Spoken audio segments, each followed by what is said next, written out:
The world is very ancient, and human origins are mysterious and obscure. We try to decipher our past based upon the multiple layers of civilizations whose ruins lay strewn across the planet like pieces of an archaic jigsaw puzzle.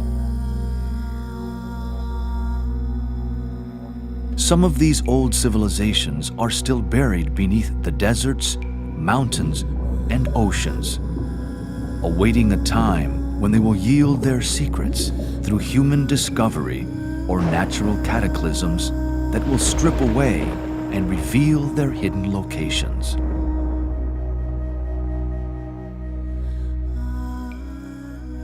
In the unique perspective on history that will be explored in this series, the case for a vaster chronological perspective of history will be investigated, based upon ancient sources hitherto unrecognized by the majority. With limited tools at the disposal of modern sciences, history has been abbreviated into a narrow band that does not sufficiently explain the vast time periods needed to evolve the human form and human consciousness. Deep in our racial memory or collective consciousness lurks the legends and myths of lands and continents that once existed, such as Lemuria and Atlantis. Fabulous stories abound of advanced cultures with their arts and technologies that have risen to great heights and then fallen back into the dust of history once again.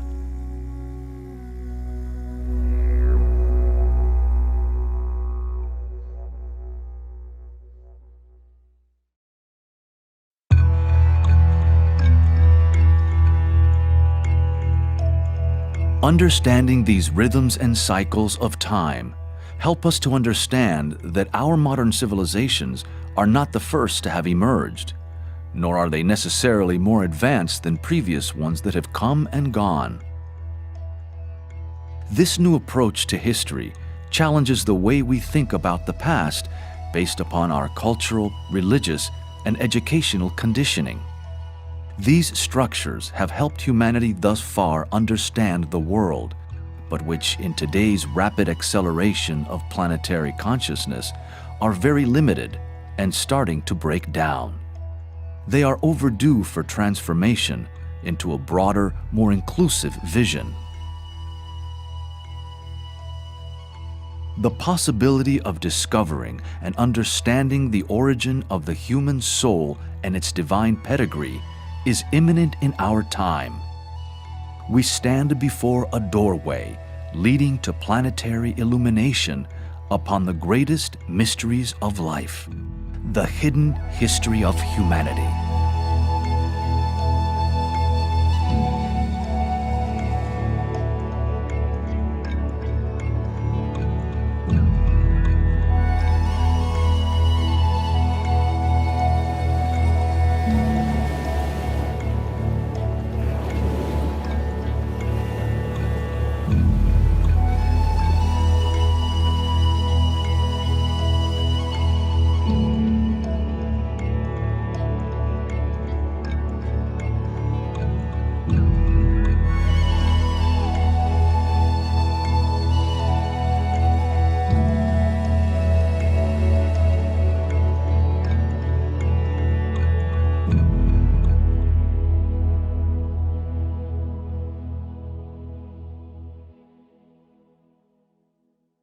The intention of the Hidden History of Humanity project is to re-establish the correct chronology and timelines for human history. That's part of it. The other part of it is that humanity is disempowered in not knowing its true origins or indeed the chronology. So to establish the correct chronology and the understanding of the root races, how humanity came into being, and how the evolution of consciousness proceeded from there, is going to empower humanity with knowing the truth. Humanity is having the truth hidden from it at this point in time, but it is actually emerging. We have light emerging, we have truth emerging, and this is happening exoterically in parallel with this esoteric emergence of the ageless wisdom teachings.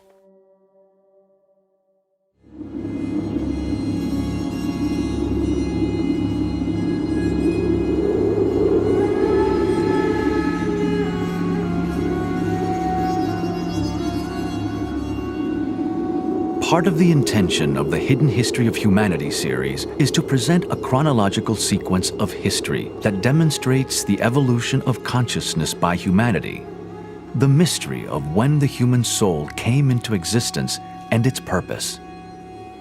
This first series will establish a broad structure of understanding for the future series that will elaborate further.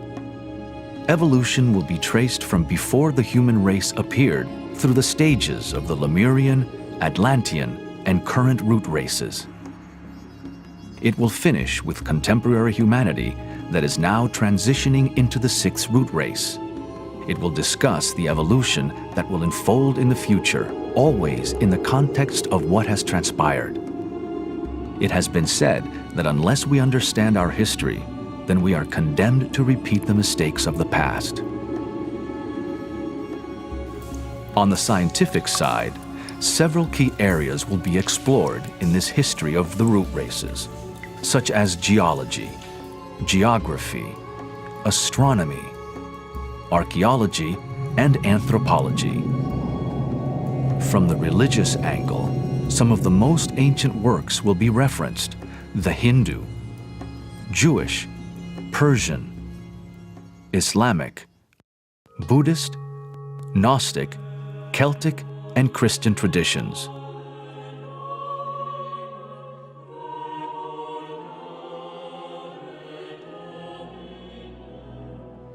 Investigating the hidden history of the world means that we must return to discover the birth of the solar system, of which our Earth is but one participant.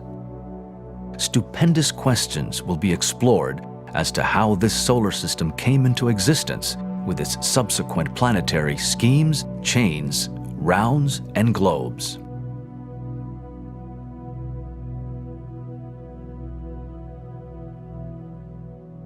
Modern science insists upon the doctrine of evolution. So does human reason and the secret doctrine.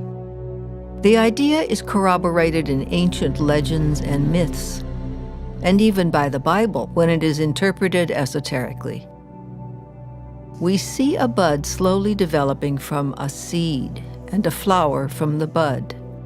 But what of the seed with its predetermined program of physical transformation?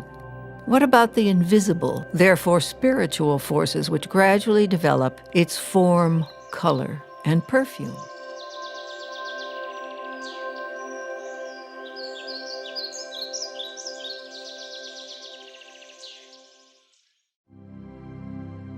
The word evolution speaks for itself.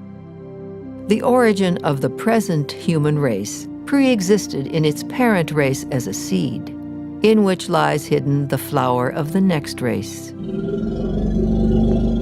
The ancestors of the present elephant and lizard may have been the mammoth and the plesiosaurus. Why should not the originators of our human race have been the giants described in the ancient Hindu Vedas or the book of Genesis? There are several keys to the mysteries, past, present, and future, of the 7 great root races and the 7 great cycles. Every symbol and allegory is said to have 7 keys, the 7 keys to the entrance of the door of the mysteries, and that each key must be turned 7 times.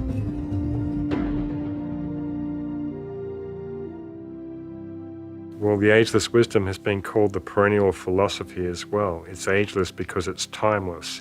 It's the same verities and truths that exist throughout all time. And the ageless wisdom teachings come to us in many forms, through mythology, through various amanuenses who have been transmitters of the teachings from the hierarchy of the masters of wisdom, through the ancient Vedas, of course, through the spiritual traditions that exist universally. These various frequencies of the ageless wisdom teachings are available for people to plug into at whatever level of understanding that they have reached thus far in their soul evolution. There are several other keys to this study that include psychology, physiology, metaphysics, astrology, and sacred geometry. The synthesis of even a few of these keys will shed light upon the evolution of consciousness in the human kingdom, the purpose of the human soul, and its existence.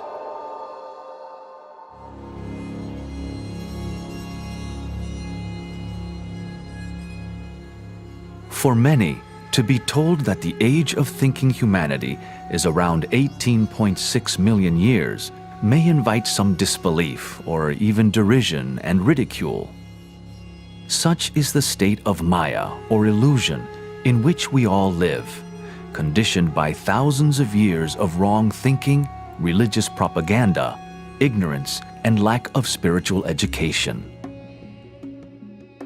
The somewhat overdeveloped concrete mind of humanity in this fifth root race is a particular liability, in that it does not recognize the subtle so easily, only that which is tangible.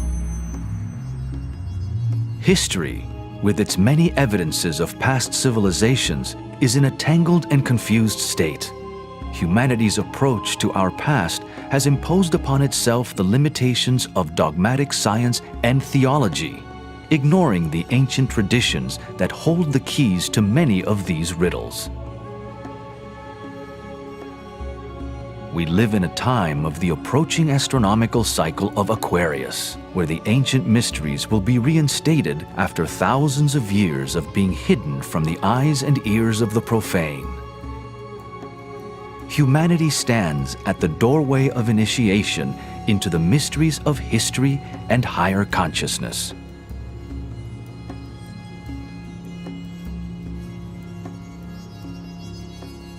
There are many isolated strands in history that can be drawn together. There are many facts that can be collated, especially those corroborated by direct as well as inferential evidence found in ancient literature and history.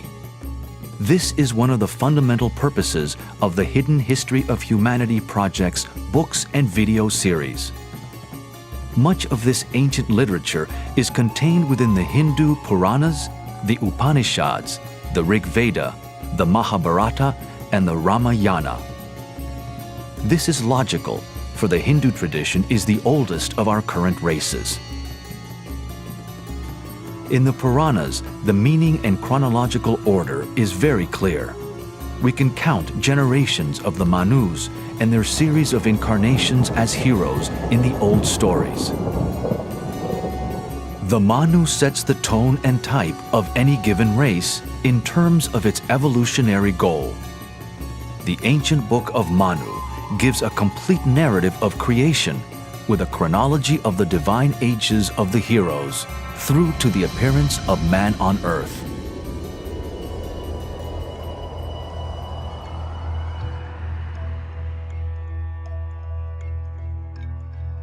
Likewise, in the Egyptian tradition, all the lists of past kings were recorded carefully, documenting races and sub-races reaching right back into ancient Atlantean and Lemurian history.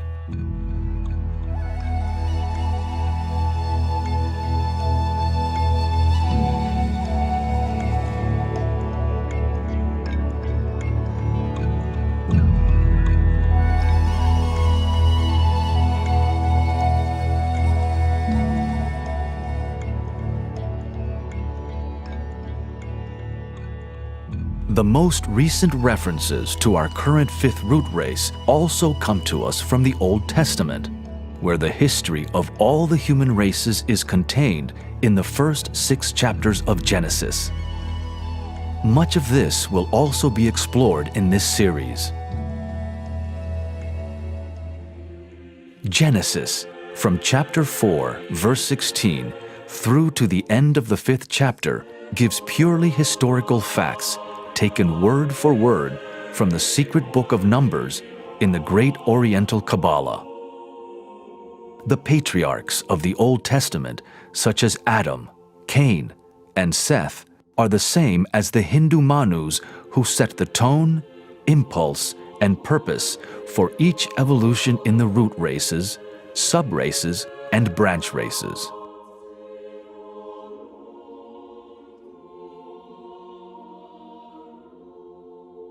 The Book of Revelation chapter 17, verse 10, has preserved a tradition that speaks of the 7 races, where there are 7 kings, 5 of whom have fallen, 1 is, and the other is not yet come.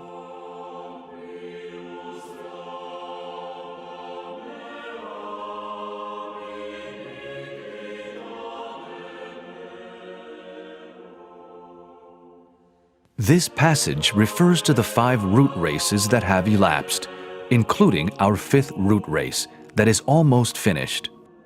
That which is not yet come refers to the coming 6th and 7th root races. Interpretation of the Bible, both in the New and Old Testaments and based upon the secret sciences, has yet to be fully exposed with its many allusions to the septenary constitution of earth and man, to the 7 major cycles or rounds and the 7 root races.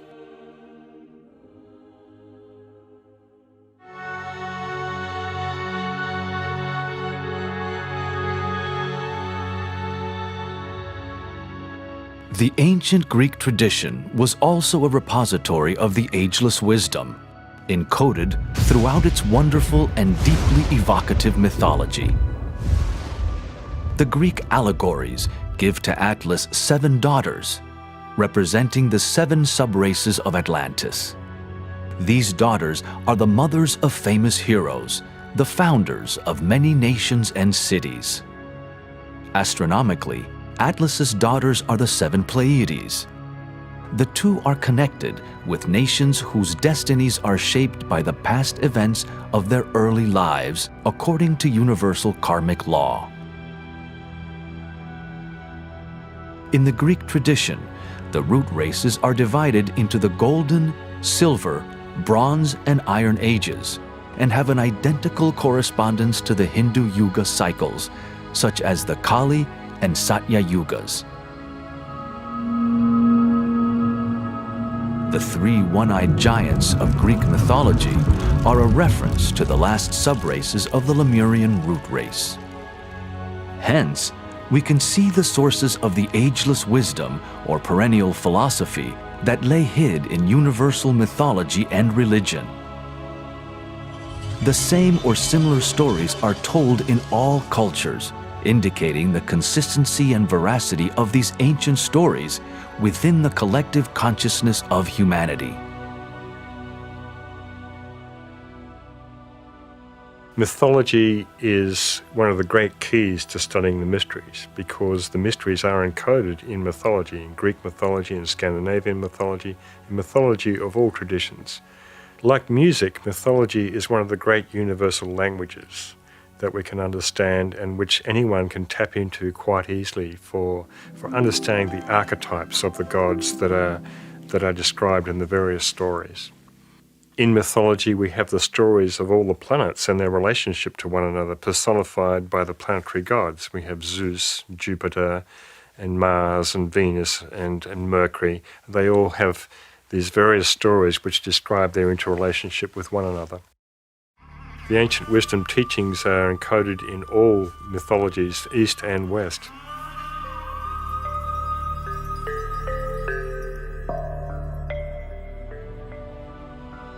The secret history of the world is revealed in many traditions, the duration of which far surpasses the minuscule figures used in modern times. In the denial or ignorance of its true origins lies the source of disempowerment for humanity, in not knowing its divine source, the nature of the human soul, and the very lengthy evolution of human consciousness.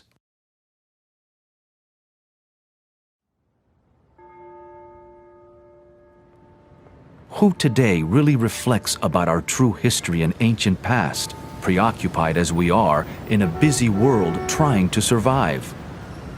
Most people accept the culturally conditioned views of the Western Bible and/or modern science, both of which do not, on the average, offer more than 5,000 to 10,000 years for the origin of human civilization.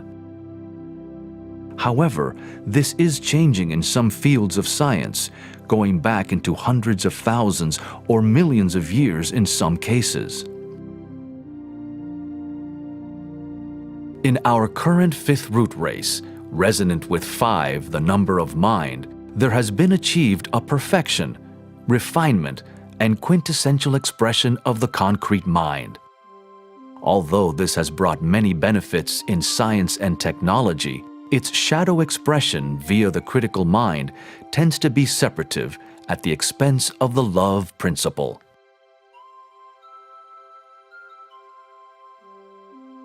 The lower mind only functions through the 5 tangible senses.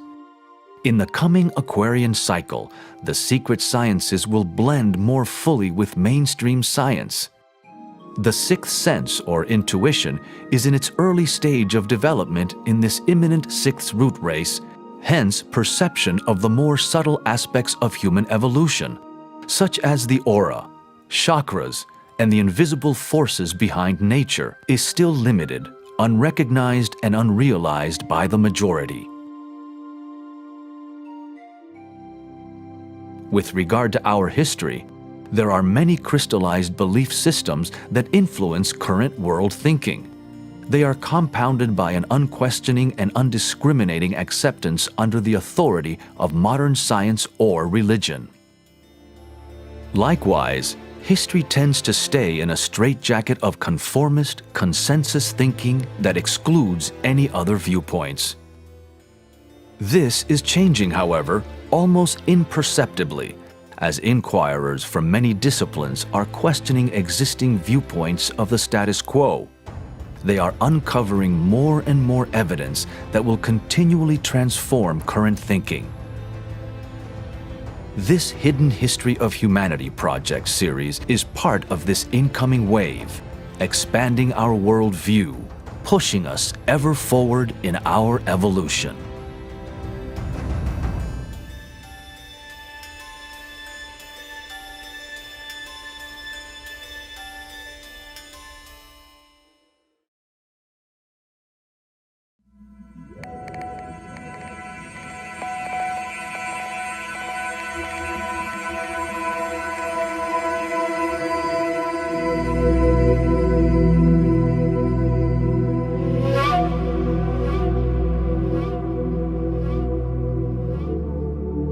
There is one boundless, immutable principle, one absolute reality which antecedes all manifested conditioned being.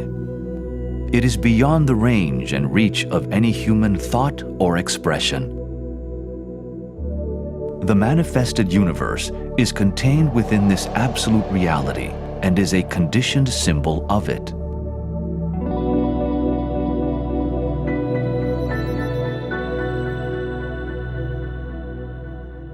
Our planet and the whole cosmic scheme, with its suns, constellations, galaxies, and attendant planets, are part of one great cosmic plan whereby ever-increasing expansion of consciousness occurs.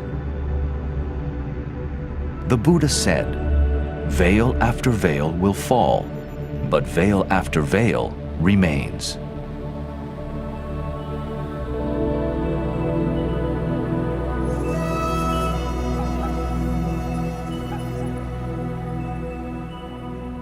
The cosmos is ever expanding.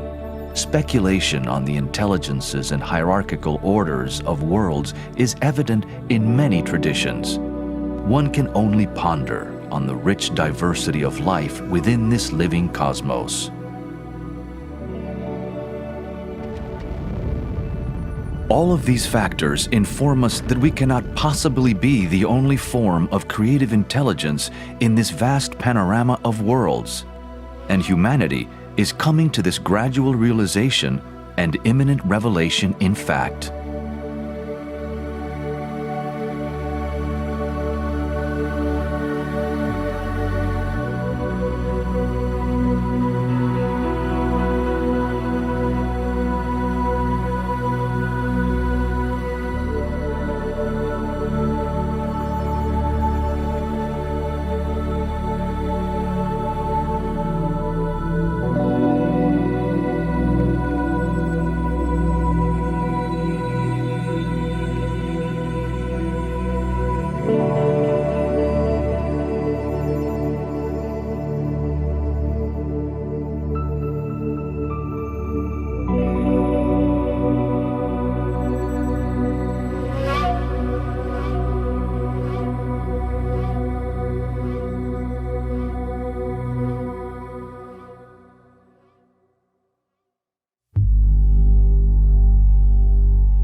The Earth incarnates over many vast cycles called rounds or manvantaras in the Hindu parlance. These cycles pour through the various so-called globes, chains, and schemes of Earth evolution.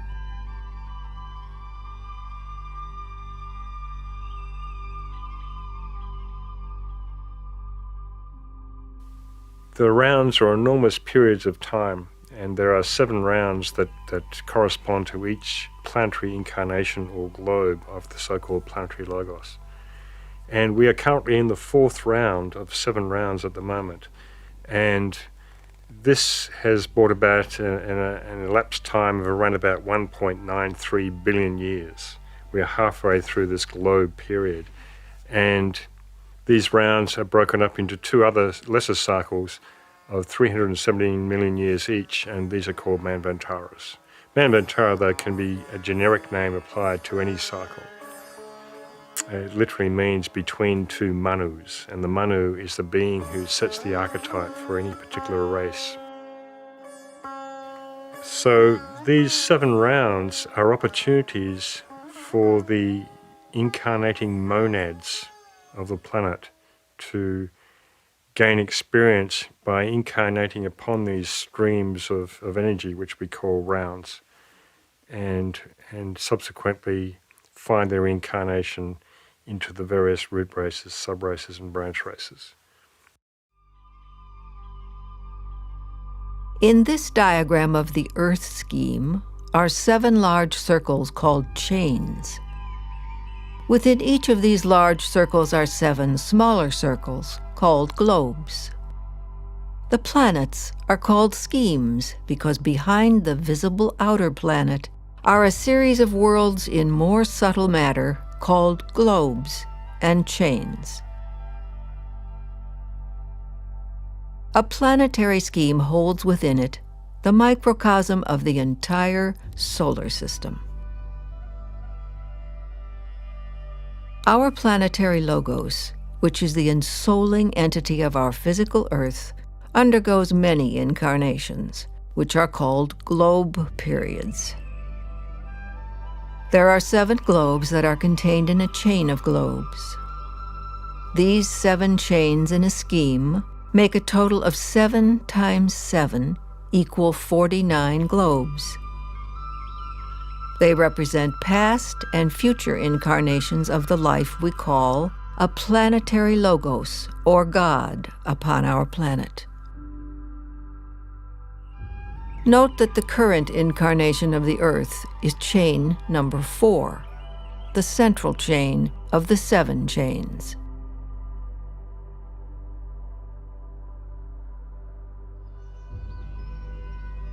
The 3rd chain is also called the moon chain, a previous incarnation of the Earth, for which our moon today is a remnant and reminder.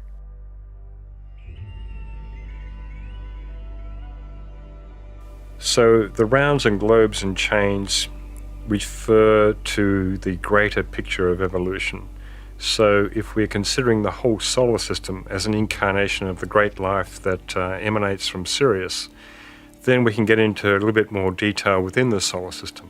Every planet in the solar system is regarded as a planetary scheme, and within that scheme exists the globes and the chains of each particular planetary scheme, which is a microcosm of the entire solar system. So various globes and chains within the Earth scheme are named the Neptune chain or the Venus globe and so forth.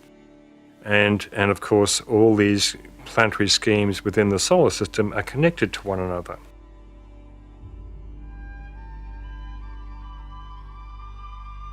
In time and space today, our Earth scheme is currently in the 4th globe of the 4th chain, about halfway through its evolution.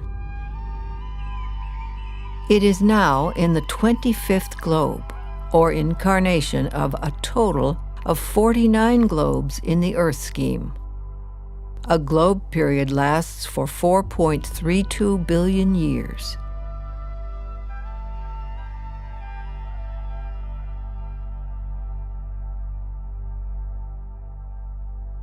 The solar system as a whole is said to be at the middle point of its evolution, but on a much larger scale of some 155 trillion years. The Yuga cycles have been described as symbolic by many modern scholars, but they are also literal in terms of time measurement. These are stupendous time scales, yet if one seriously studies and reflects upon the ancient Hindu Yugas, it will be found that they have an innate beauty and truth that transcends our modern measurements of time. The law of periodicity is basically the science of cycles. So periodically, these cycles recur over periods of time, they repeat, but they repeat on different turns of the evolutionary spiral. So we have cycles of the rays, we have cycles of the planets, and we of course have cycles of the zodiac. We have the precession cycle of the zodiac every 25,920 years. So we have many, many wheels within wheels to study in the science of cycles, and it can get very confusing. The Yuga cycles of the Hindu tradition are based upon the precession cycle of the sun going through the zodiac. So we have a 2,160 years cycle of the sun precessing through Aquarius, through Pisces, and so forth.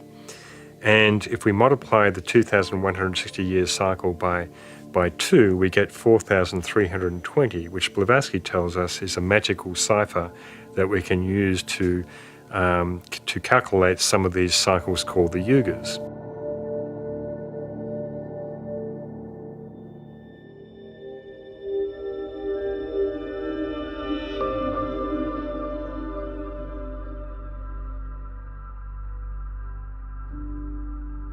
Here is a simple representation of the proportion of the 4 yugas that comprise a Maha Yuga, or Great Wheel. The lesser yugas, or wheels, are the wheels within wheels. The yugas above describe the 4 yugas of this current 5th root race that started almost 4 million years ago, starting with the Satya Yuga and moving clockwise through the lesser yugas to finish at the Kali Yuga that started around 3000 BC.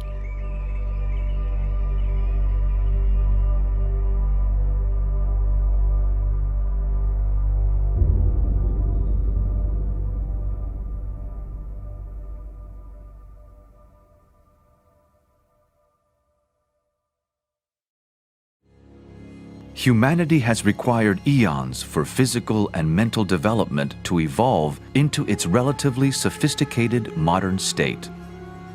What do you think? Have you ever wondered just how long it has taken human evolution to unfold? Have you accepted what you were told at school or believed what adamant biblical scholars have declared? Or have you gone along with modern science's authority?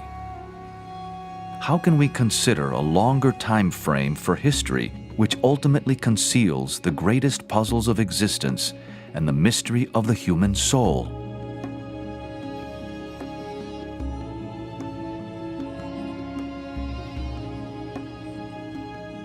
When the traditions of the most ancient cultures are consulted, we find, for instance, that the Hindu Tamil calendar, known as the Tirukanda Panchanga, gives the beginning of our strictly human evolution in this cycle at around 18.6 million years. These cycles also go back into trillions of years, and the Mayans have documented them in the billions. Are these figures fanciful, symbolic, or factual and literal? Although there are paradoxes about certain timescales between ancient sources and modern science, there is agreement about some of the really big cycles. For instance, noted scientist, the late Carl Sagan, said, "The Hindu religion is the only one of the world's great faiths dedicated to the idea that the cosmos itself undergoes an immense, indeed an infinite, number of deaths and rebirths. It is the only religion in which time scales correspond to those of modern scientific cosmology. Its cycles run from our ordinary day and night to a day and night of Brahma, 8.64 billion years long, longer than the age of the Earth or the Sun. Physicist Fritjof Capra, in his best-selling book, wrote, "This idea of a periodically expanding and contracting universe, which involves a scale of time and space of vast proportions, has risen not only in modern cosmology, but also in ancient Indian mythology. Experiencing the universe as an organic and rhythmically moving cosmos, the Hindus were able to develop evolutionary cosmologies which come very close to our modern scientific models."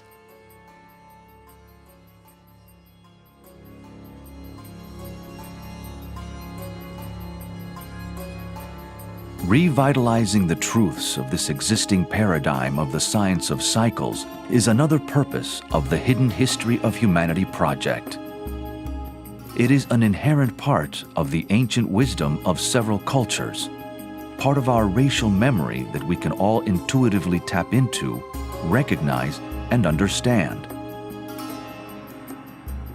The key is to experiment with these laws by not dismissing them out of hand. Inquirers in their specific disciplines may find a great expansion of understanding through the application of the law of cycles. All cycles take place to a lesser degree within the time span of the so-called 7 root races, whilst a far vaster reach of time encompasses the globes, chains, and schemes.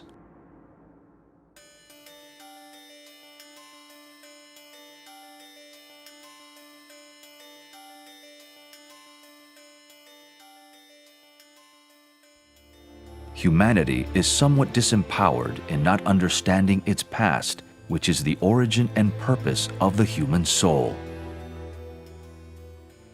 Also, there has not been a fixed time from which to reckon, by which to measure history. And saddled with the shortened chronology that is supposed to explain the entire unfoldment of the human race, a distorted reality has been created. The spiritual path is one of forever peeling back layers of illusion, and the mystery of human evolution is one of the greatest secrets yet to be fully revealed.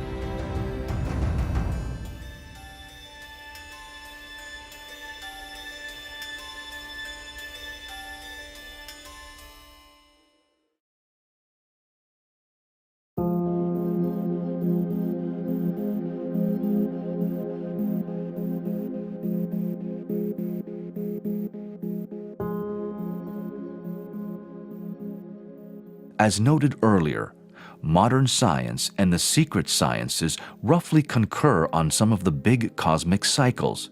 Yet it is ironic that in the time scales for the sciences, such as archaeology and anthropology, there is required a huge addition of time for the birth of civilization, from 3000 to 4000 BC back to 18.5 million years. Equating the esoteric record of time with the current accepted geological record, there is a massive subtraction of time, from around 65 million years for the Jurassic Age down to 28 to 20 million years for the esoteric doctrine. The big dinosaurs may well have existed 65 million years ago, yet the esoteric doctrine states that the reptile extinction was closer to 20 million years ago. Disparities and contradictions abound, yet they are not unresolvable or irreconcilable. Consider that around 500 years ago, it was thought that the sun orbited the Earth and that the Earth was flat.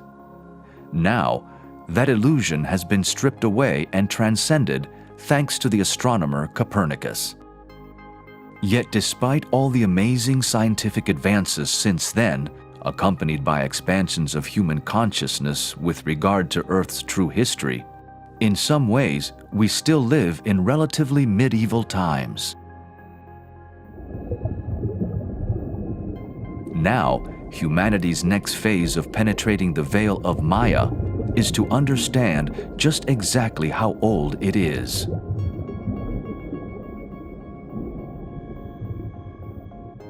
Time is an illusion. Yet just as a human being has its allotted lifespan, so do all other lives, plants, solar systems, galaxies, races, civilizations, and nations. All entities, therefore, have a measurable cycle in which to achieve certain goals in their evolutionary pattern. Esoteric cycles are based upon the astronomical precession of the Earth orbiting the Sun. It takes 2,160 years for the Sun to precess through one sign of the zodiac. From here, all the greater cycles are measured.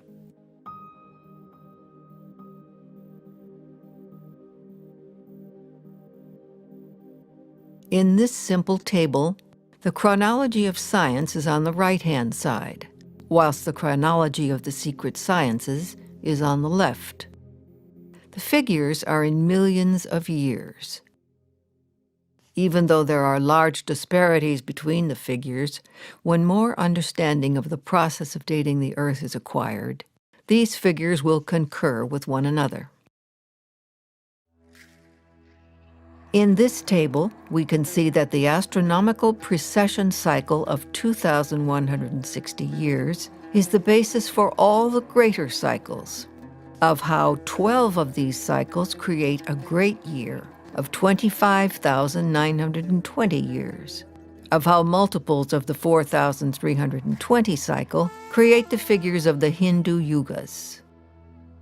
And then as we move down the table, we can see how these yugas mathematically compose the Mahayugas and the Manvantaras, or rounds. Eventually, a day of Brahma is reached, delineating the time for an entire globe period, or one incarnation.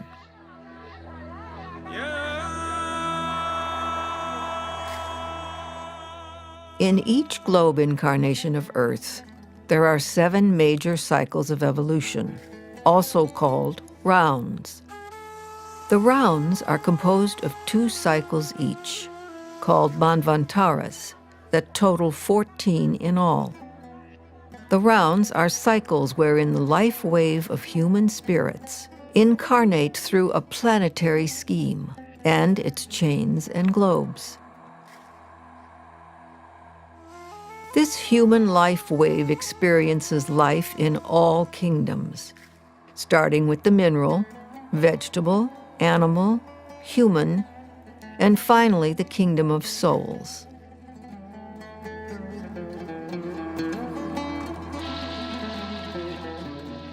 What is our purpose as spiritual monads to embark upon such a long journey through all the kingdoms?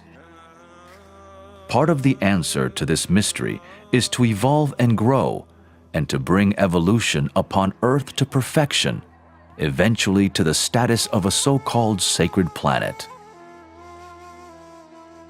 This has ramifications for the greater life of the solar system and its own evolution as a whole. We can see, therefore, the inseparability of ourselves from the great Creator and all kingdoms in nature, for they are all modes of expression for this great being to redeem, purify, and transform into higher consciousness, thereby eventually joining a greater evolution with the other planets in the solar system.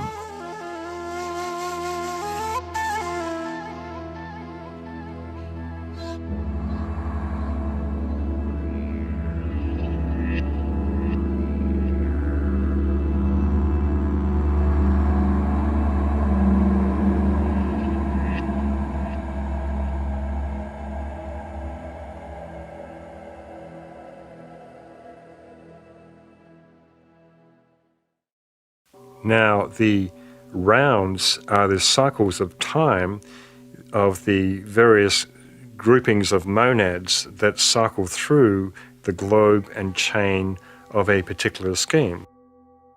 The rounds extend for a period of 617 million years, and they are composed of 2 manvantaras, which are 308 odd million years each. And so there is a certain in-breathing and out-breathing of these manvantaras, or cycles of time.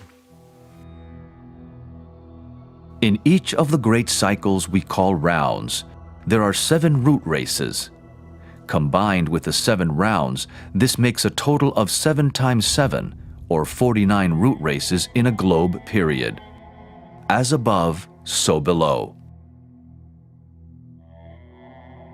Just as we explored the 49 globes of the planetary scheme, so this evolution is reflected in the 49 root races in just one globe period. These rounds and root races provide the physical body of incarnational experience for our Earth logos. Human souls are light cells within this greater body of God. Within each root race are 7 subraces, and within each subrace are 7 branch races. 7 times 7 times 7 equals 343 races, all with their allotted cycles, providing a highly diversified human expression throughout the ages. The branch races, in their turn, give birth to the nations. A root race is a planned unfoldment of consciousness, where a certain archetype is created by the so-called Manu of the races, and various civilizations unfold within that particular time period of a root race, which of course encapsulates 7 subraces and 7 branch races within each subrace, giving many, many different incarnations and possibilities of civilizations, and of course all the soul groupings, the 7 ray soul groupings, who incarnate through those particular branch races and subraces and root races to gain experience, and of course all aim towards enlightenment and liberation ultimately.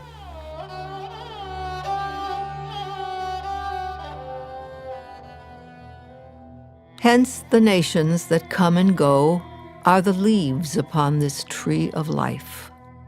They have their autumns and springs and constitute the shortest cycles of a few thousand years. The smaller branches that support the leaves are the branch races with cycles that correspond to a 26,000-year precession cycle.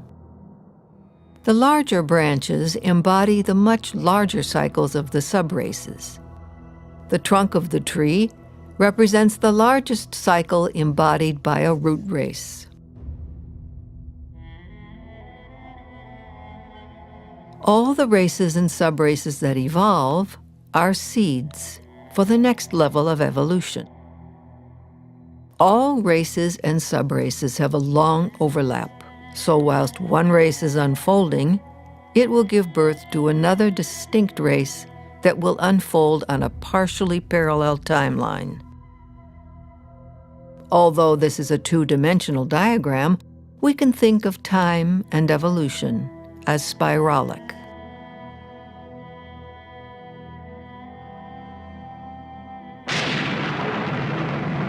The root races started around 150 million years ago, during the latter part of that immense cycle we call the 4th round. The first 2.5 human races were in the subtle or etheric realm, and gradually evolved into a physical form with skin and bones in the middle of the 3rd root race of Lemuria. Human bodies were enormous in those times, but through development of the mental principle, became smaller and more refined.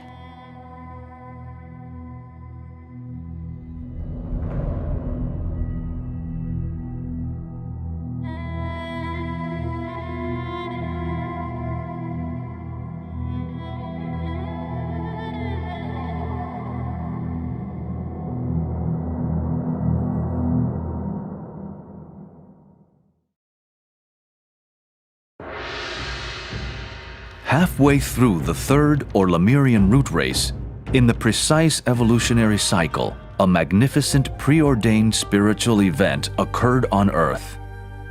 It was the coming of the Lords of Flame, who imparted the spark of mind to humanity. This was a humanity who were hitherto only members of the animal kingdom, with animal instinctual awareness and in reality no mind.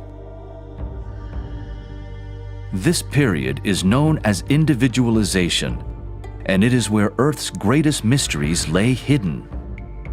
The Lords of Flame are also known as Kumaras and emanated from an evolution from within the Earth scheme called the Venus chain.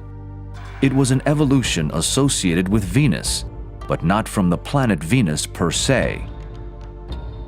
Remember, each planet is a scheme of chains and globes, which are a microcosm of the great solar system. The planets sing together, creating the music of the spheres, a cosmic symphony. The presence of these 105 Kumaras created a great influx of force, so powerful that a mighty storm raged over the planet, destroying most of the animal kingdom, dinosaurs and humans alike. The advent of the Lords of the Flame, the electrical storm which ushered in the period of man, was distinguished by disaster, chaos, and the destruction of much of the animal kingdom. The spark of mind was implanted in humanity. The strength of its vibration and the immediate effect of its presence caused the death of the animal form, thus producing the immediate possibility of the newly vitalized soul bodies, vibrating to such purpose that new physical bodies were taken for incarnation.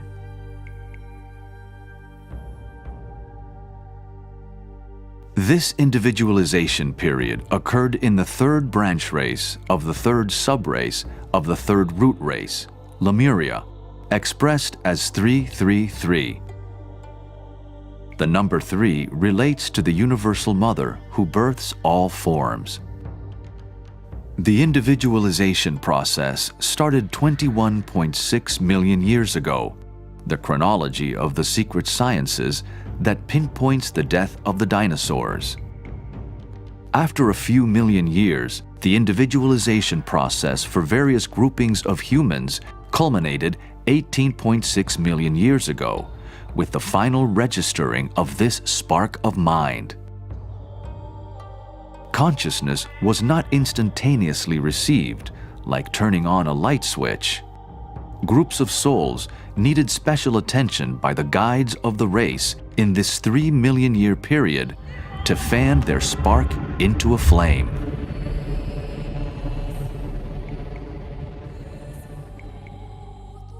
During this period, another miraculous evolution occurred.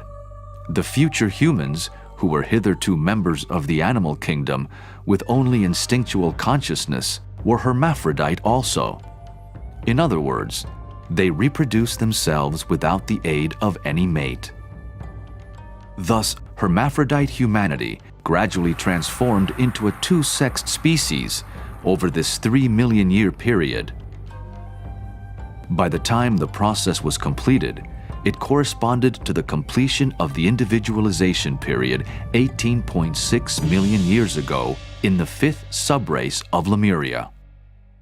Male and female then started to reproduce the way humans do today. Adam and Eve in the garden represented this separation of the sexes, whilst the eating of the apple was the gaining of consciousness. This biblical story will be covered in greater detail in this series. If we study the individualization period, we can find most of the mysteries of humanity are encoded around this time. The period of individualization represented the awakening of humanity, who were previously part of the animal kingdom, unawakened pretty much with animal consciousness at that time. It occurred back in Lemurian times, halfway through the Lemurian root race, and it was kick-started or triggered by the so-called Lords of Flame, who came from an evolution within the Earth scheme. This evolution within the Earth scheme is associated with Venus, but it was not Venus per se.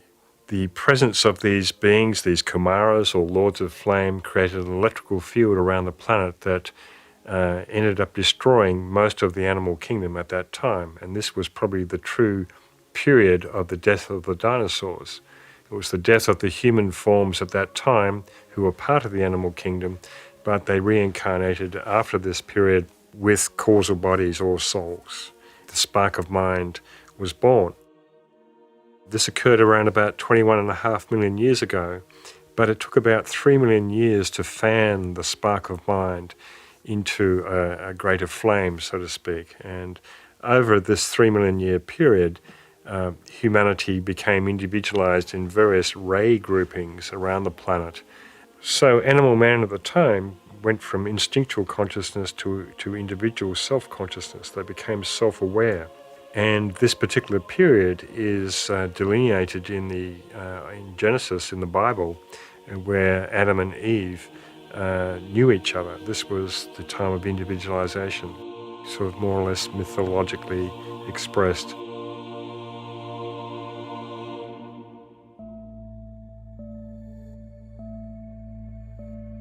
This table shows the timeline that corresponds to these subrace events in Lemuria.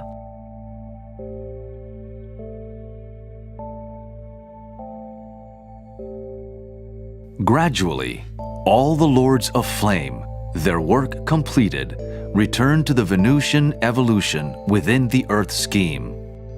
Yet 7 of these Kumaras stayed, the chief of whom is called Sanat Kumara, or Melchizedek, also known as the Watcher, or the Ancient of Days. He presides over humanity until the last weary pilgrim struggles home. In other words, until the last of humanity achieves liberation. This was also the time of the establishment of the planetary center called Shambhala, over which Sanat Kumara presides.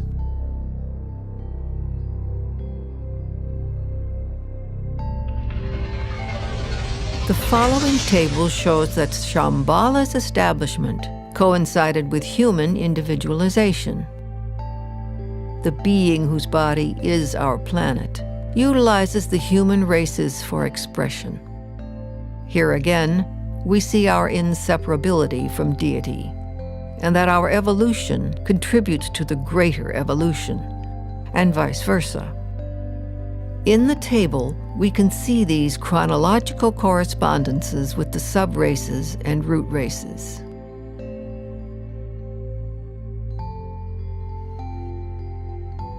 The humanity of that ancient time was enormous in stature, though evolution has been refining and decreasing in size up to our present day. Even over 4 million years ago, when the final destruction of Lemuria occurred, just before the first Atlantean destruction, there were still very large giants. Indeed, the statues of Easter Island that are about 30 feet or 10 meters high are representative of the height of the giants of that time.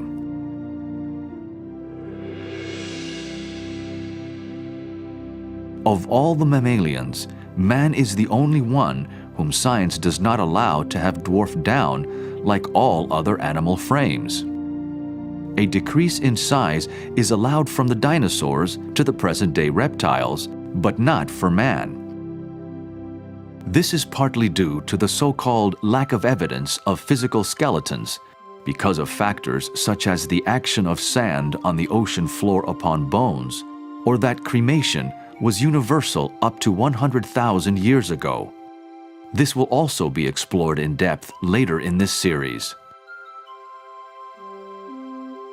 Because such a small time period of 6,000 to 10,000 years for human development has been assigned by contemporary science, it does not allow sufficient time to entertain the idea that giant humans gradually decreased in size over a period of millions of years in parallel with the reptile kingdom.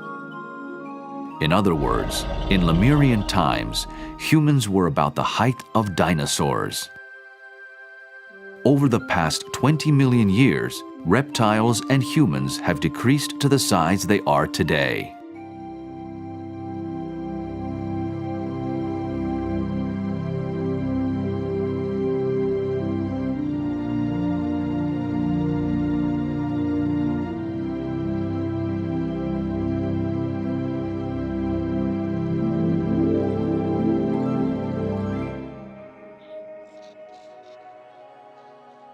So the Hidden History of Humanity project seeks to document and visit many sites around the world where these relics and artifacts remain of ancient civilizations, such as Tiahuanaco in South America, Cuzco in Peru, Easter Island, the ancient ruins of Greece, and many ruins around the Mediterranean. They're extant across the whole planet. In fact, this architecture is called Cyclopean pentagonal architecture, which are odd-sized blocks, but quite often with 5 sides, fitting perfectly into one another and creating earthquake-proof walls and buildings. And so we have many instances of ruins extant around the world that have this kind of architecture. For instance, in Mycenae in Greece, we have these marvelous ruins that look like they've been built by giants. And in fact, part of the Hidden History of Humanity project looks at the evolution of the human form from giants down to the size that we are today. And in fact, these giants built, in fact, we were talking about Cyclopean architecture, we're talking about the Cyclops, the legendary giants with the one eye. And these giants did exist back in Lemurian times and actually physically manhandled these enormous blocks that weighed many tons into position.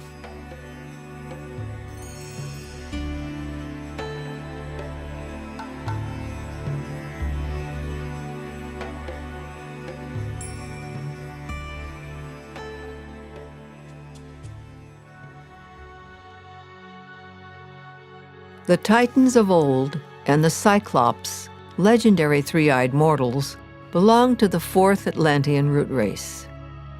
All their subsequent legends and allegories are found in the Hindu Puranas, the Greek myths, and Homer, based upon hazy reminiscences of real Titans, men of superhuman, tremendous physical power, which enabled them to defend themselves and hold at bay gigantic monsters of the geological Mesozoic and early Cenozoic times.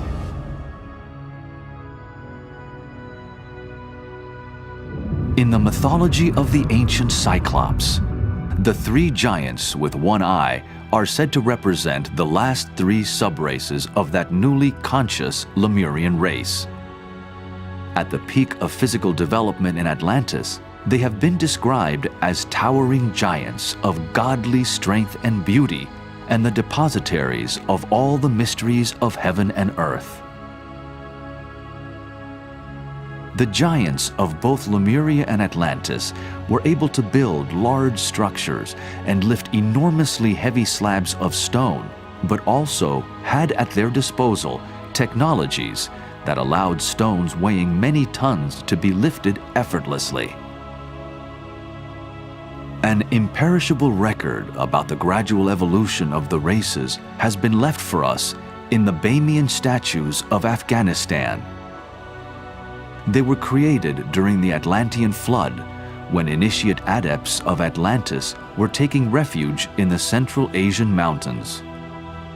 The 5 different sizes of these statues are said to represent the height of the 5 root races in their enormous early etheric stages and in their later, still gigantic, and then smaller physical development.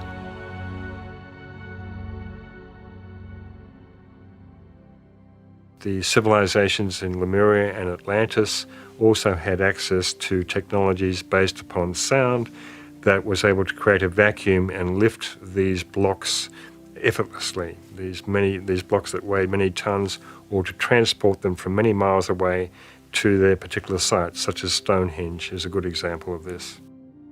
And in many of the mythological stories in South America, in the Celtic countries of Europe, we find very similar stories of a magician or a sorcerer who transported these stones from many miles away effortlessly through the air.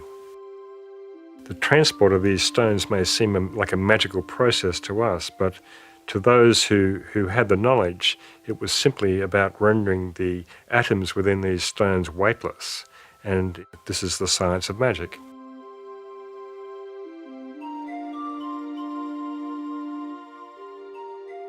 It's important for humanity to understand their true origins because we really don't know. Most people do not think about history. They have a vague sort of idea that we came from somewhere, came from apes usually. This is what is taught in high school.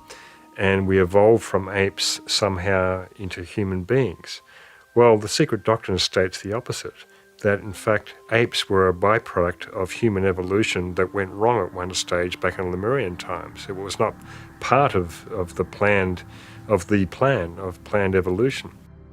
These beings, the so-called narrow-headed, I think Blavatsky gives one term, bred with animals that created monsters, all sorts of hybrids that were unintended for the evolutionary goal. Apes of today are descendants from some of these hybrids and monsters that were created back then, and are a reminder of the human transgression that took place back in Lemurian times.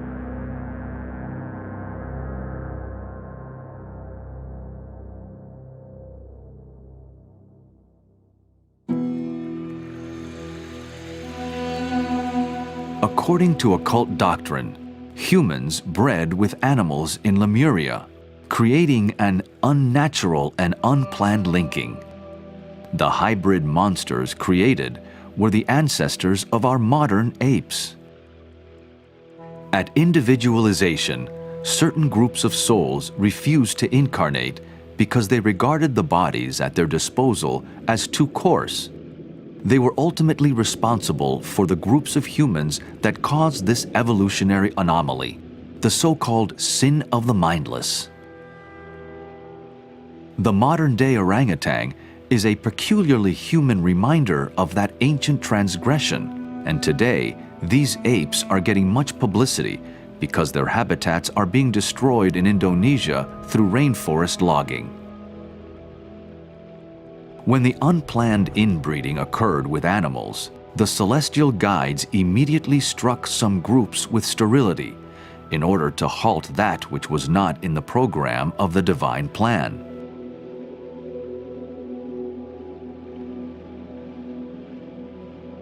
Can we imagine if this one fact of the secret sciences was considered? That apes were created by humans breeding with animals? What a dramatic revolution in consciousness would take place in how humanity views itself. Currently, in educational institutions, a 5,000 to 10,000 year history of the human race is taught, and that it evolved from apes. Humanity, however, has a much more divine and ancient pedigree. Madagascar was once part of the Lemurian continent and boasts dozens of species of lemur monkeys.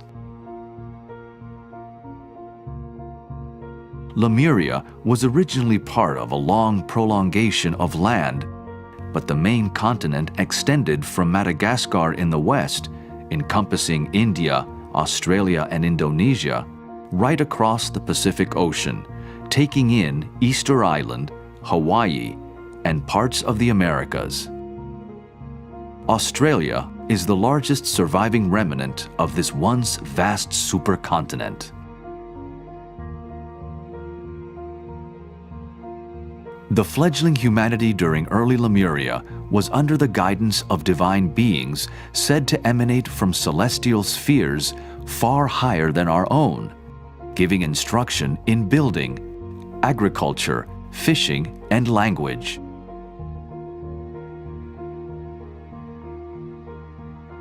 These divine beings are the source of modern speculations that Earth has had many visits from ancient aliens.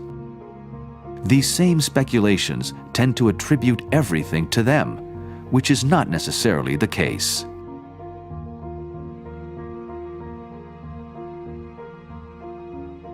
However, the mighty ones performed their great works and left behind them everlasting monuments to commemorate their visits. Every time they penetrated within our veil of illusion, they appeared at the beginning of every great year, or precession cycle of 26,000 years.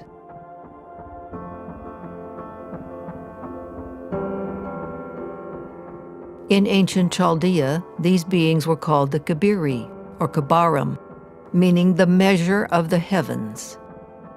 In order to prepare suitable candidates for initiation, it was decided about 17 million years ago to build an organization and a headquarters for the mysteries.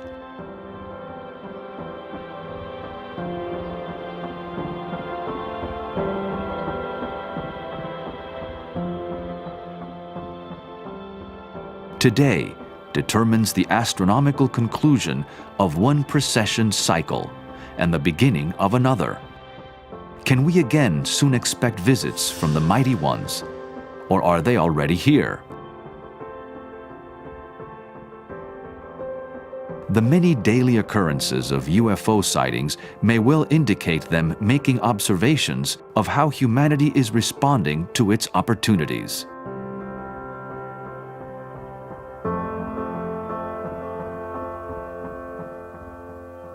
There is no doubt that advanced beings have always assisted humanity.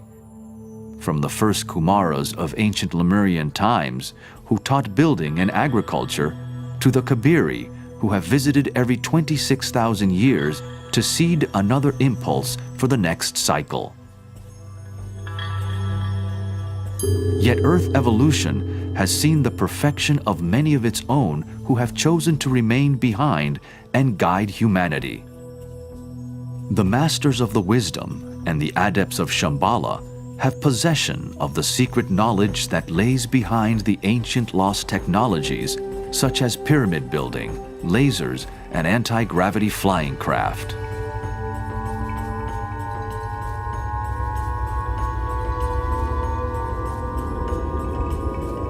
All of these technologies have been gifts to humanity from the mighty ones, whose origins may go well beyond the solar system to star systems, such as the Pleiades, Orion, or Sirius. Yet because of abuses of those gifts, these God-given things have been taken back, as a parent takes matches away from a child.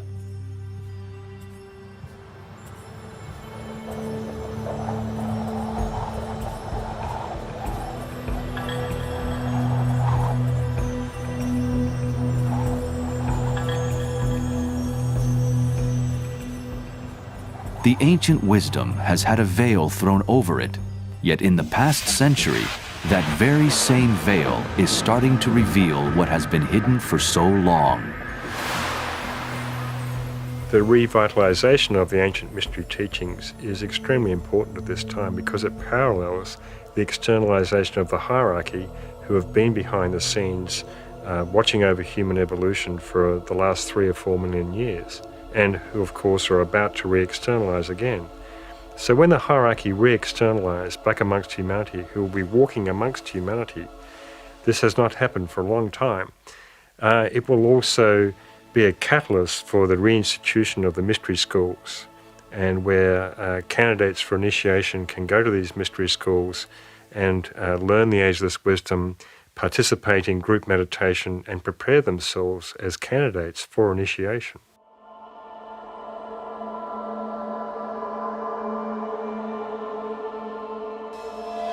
Unlike ancient times, when the human race was guided by mighty celestial beings, the guidance now comes mainly from the secret adepts, those who have run the full gamut of human existence and become perfected, whose spirits have triumphed over matter and who can bend matter to their will, who now serve humanity by watching over and guiding their progress, allowing as much as possible for human free will to determine its own destiny. Yet this inner government of the planet surely interacts with and regulates the presence of extraterrestrial visitors.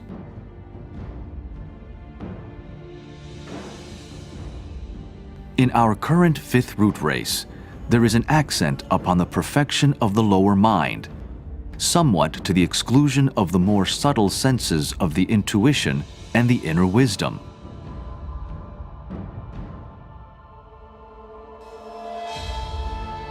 Hence, we must be careful not to interpret ancient texts, symbols, and statues literally or too materialistically, especially if we lack an understanding of the subtle constitution of man. The ancients were far more poetic and artistic in their expression of the inner secrets. Many phenomena can be speculated to have origins beyond our Earth, and indeed, there are some who look entirely through this prism. Yet many phenomena, if not most, are generally generated within the Earth due to the law of cause and effect or karma, and the rectification of natural laws and principles which govern Earth life.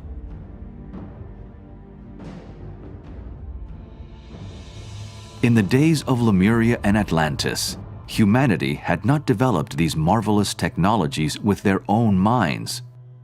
Today, however, we are just starting to recover some of those lost gifts through our own mental development that has evolved since those times. The mighty ones must surely be watching on with interest and readiness in case we look like destroying our planet through repeating past abuses.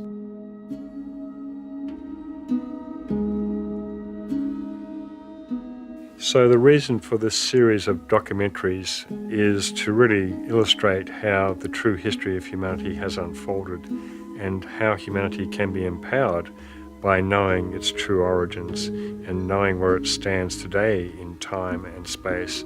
And this will help people to make decisions about their future and to play their part far more consciously within the greater divine plan.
In Part 1 of the Hidden History of Humanity documentary, we covered an introduction to the grander scheme of cosmos and the enormous cycles of the manvantaras that circulate through the chains and globes of our Earth scheme.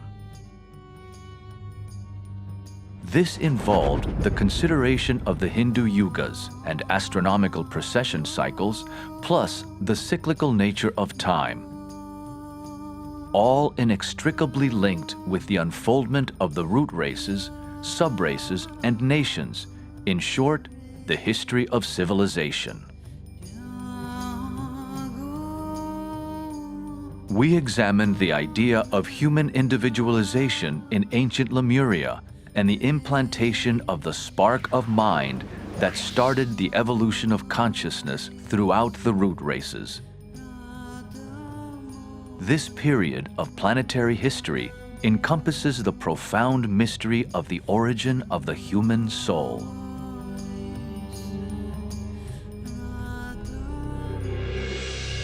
The nature of the planetary center we call Shambhala was explored, plus those who guide humanity, the lords of the flame, the mighty ones, and the masters of wisdom.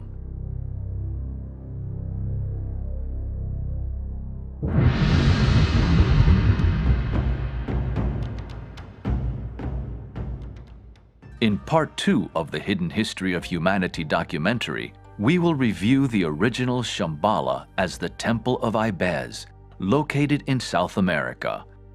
Also, the evolution of the Atlantean root race, giants, megalithic constructions, and the Great Atlantean War, as told in the ancient epic, the Mahabharata. We will detail how the two great world wars of the last century were a recapitulation of the war in Atlantis, a conflict between the forces of light and the forces of materialism, still ongoing today. Plato's Atlantis is also mentioned as an important source of the ageless wisdom. This will lead us to the consideration of the role of the Egyptian and Mayan traditions and their relevance in modern times, leading into the coming sixth root race. We will explore the importance of Britain, the United States, and Brazil as a triangle of nations preparing us for the sixth root race, imminent Earth changes and cataclysms, the year 2025, and the reappearance among humanity of the Masters of Wisdom for the first time since those ancient Atlantean days. All these changes will be occurring on the eve of the Aquarian cycle, where spiritual initiation will be achieved en masse, and the expansion of human consciousness will go steadily forward.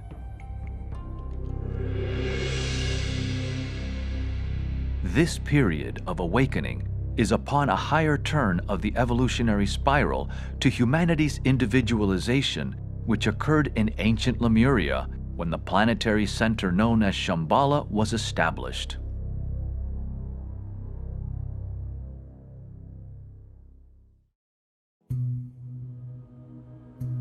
It is highly likely that this original Shambhala outpost could have been in Brazil or the region of Lake Titicaca, straddling Peru and Bolivia. In these early Lemurian times, human bodies were gigantic and clumsy, requiring instruction in what we now call Hatha Yoga, in order to coordinate the etheric body with the physical. This was the first spiritual goal for humanity and represented the first initiation.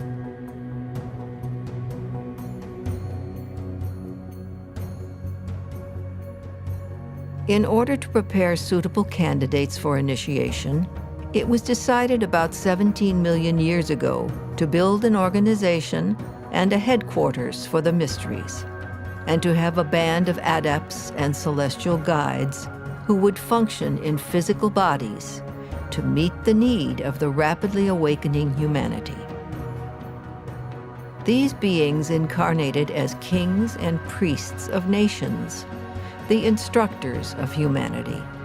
The Ibizan adepts had to deal with the humanity that was in its infancy, whose polarization was most unstable, and whose coordination was very imperfect. There was very little mentality to be found, as we know it today, and humans were practically altogether astral in their expression. They functioned even more consciously on the astral plane than on the physical, and it was part of the work of the guides of the race, working under instruction from Shambhala, to develop the energy centers of humans, to stimulate the brain, and make them fully self-conscious on the physical plane.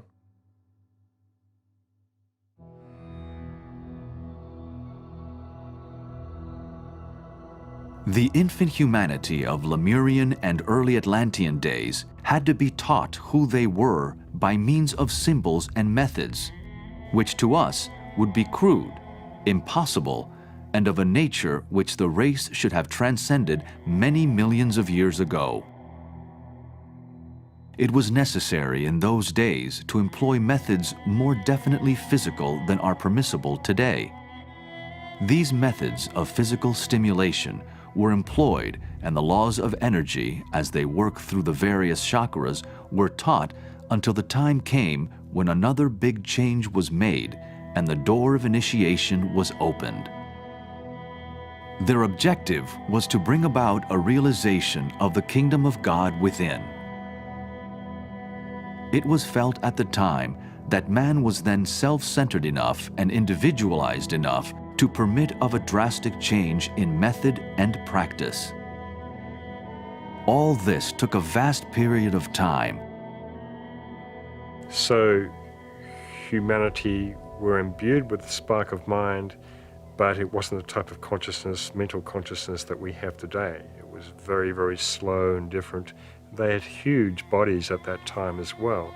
The bodies were not refined, they were somewhat clumsy, and so the first yoga of the Lemurian race was hatha yoga, the coordination of the etheric body and the physical body. So what we had in the fifth sub-race of the Lemurian root race was the completion of the individualization period, but also the separation of the sexes. And humanity started reproducing the same way we do today.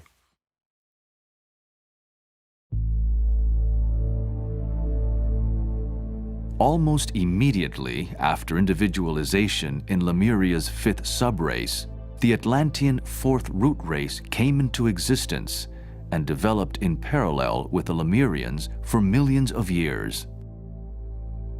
It was in the Atlantean race that two-eyed sight evolved over a few million years, replacing the original all-seeing eye of the Lemurians. There were three-eyed beings in that interim period that also had 4 arms. Gradually over the next few million years, as the Atlantean or fourth root race came into fuller expression in its first few sub-races, this all-seeing eye at the top of the head receded into the brain, where its remnant, the pineal gland, sits today. Two-eyed sight represented the development of mind, and in one sense, duality. From one perspective, the Lemurians were far more spiritual, whilst the Atlanteans were deeply immersed in matter. But it can be misleading to think this way.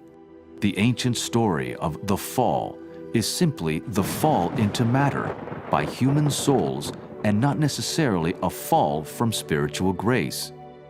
The fall from grace was the refusal of a group of souls to incarnate, thus bearing responsibility for the so-called sin of the mindless referred to earlier. A long time later, after the separation of the sexes, humanity's spiritual vision became dim, and the third eye began to lose its power. The third eye was getting gradually petrified and soon disappeared. When the fourth root race arrived at its middle age, the inner vision had to be awakened and acquired by artificial stimuli, the process of which was known to the old sages.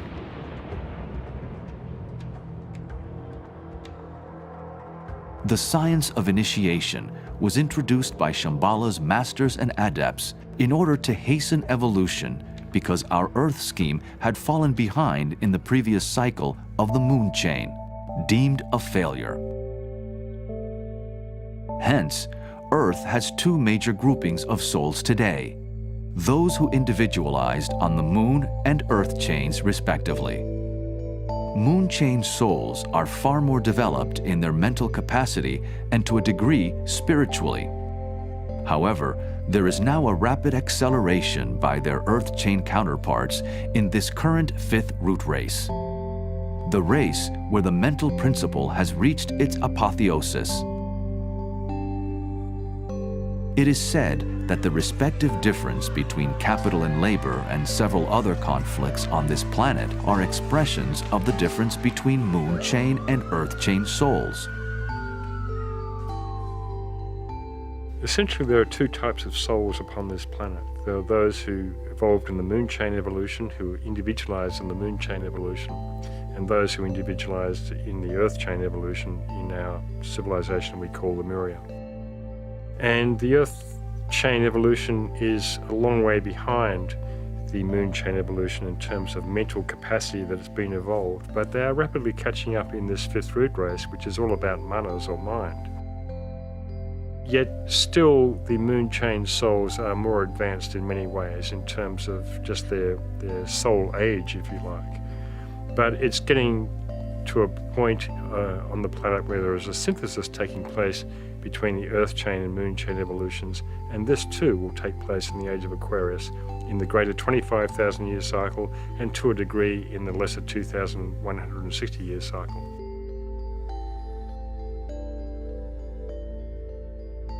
The early subraces of the fourth Atlantean root race saw an acceleration of consciousness take place, caused mainly by the large influx of souls from the moon chain. They had been held over in a kind of sleep state called pralaya, waiting for earth chain humanity to catch up in their mental development, relatively speaking. In Atlantis, many scientific technologies were gifted by the guides of the race to humanity. Astronomy and astrology came about. The arts and sciences were developed. In the esoteric sciences, it is estimated that this period was around 10 million years ago. Other gifts were the artificial awakening of psychic perception within the race. Yet this was ultimately misused and abused, as was the developing mental principle.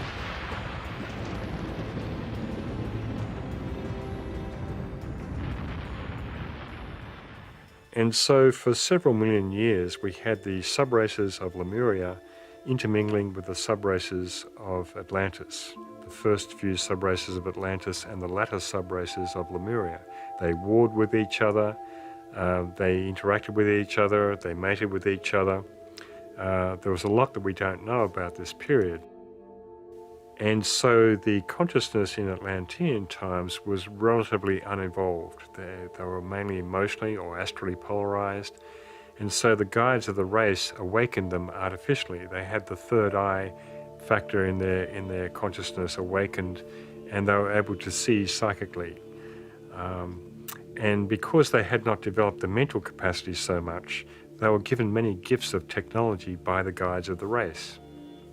And yet many of these things, these powers that they were given were abused, and this is why the guiding hierarchy of the time forced humanity to make a choice, because these abuses were getting so out of control. And one of the major abuses was the crime of theft, of desiring anything that others wanted and appropriating it for themselves. There was also sex magic, black magic of all kinds. The humanity of that time were far more emotionally polarized. They hadn't really developed the mental function so strongly except for the initiates and disciples of that time. Of course, we're told that the Krishna and the Buddha were initiated in a particular ashram during Atlantean times, and they were the foremost, they were the cream of the crop, they were the foremost initiates of that time.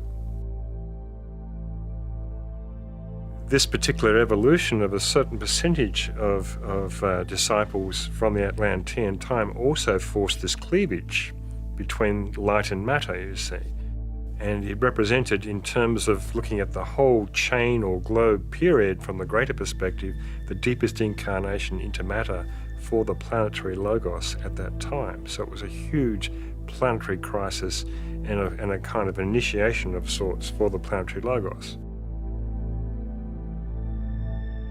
Toward the middle period of the Atlantean civilization, in the fourth branch race, fourth subrace of this fourth root race, or 444, about 4 million years ago, emerged a great crisis caused by the abuses of selfishness and materialism. The watching guides of the race who walked amongst humanity and who were leaders and kings of nations had to draw a line, declaring, "This is the way of light. There is the way of darkness. Humanity, make your choice." This ultimatum precipitated the Atlantean conflict, as told in the Hindu epic, the Mahabharata. it represented the deepest point of incarnation into matter for our Earth deity.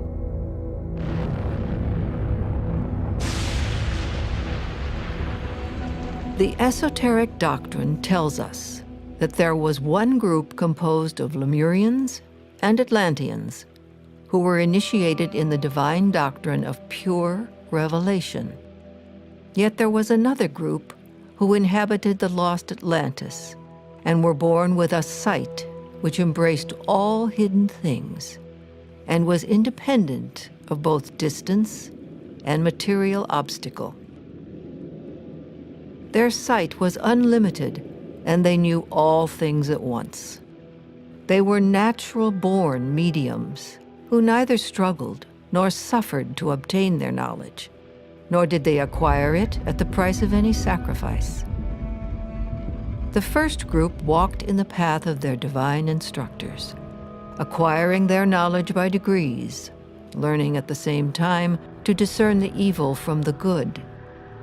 The second group blindly followed the insinuations of the great and invisible king Thevatot, who had neither learned nor acquired knowledge. Thus, under the evil insinuations of this king, the Atlantean race became a nation of wicked magicians.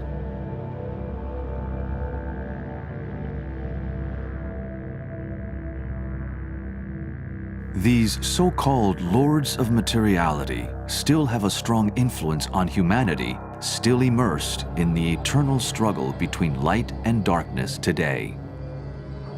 This period of time was the Kali Yuga cycle of the fourth Atlantean root race.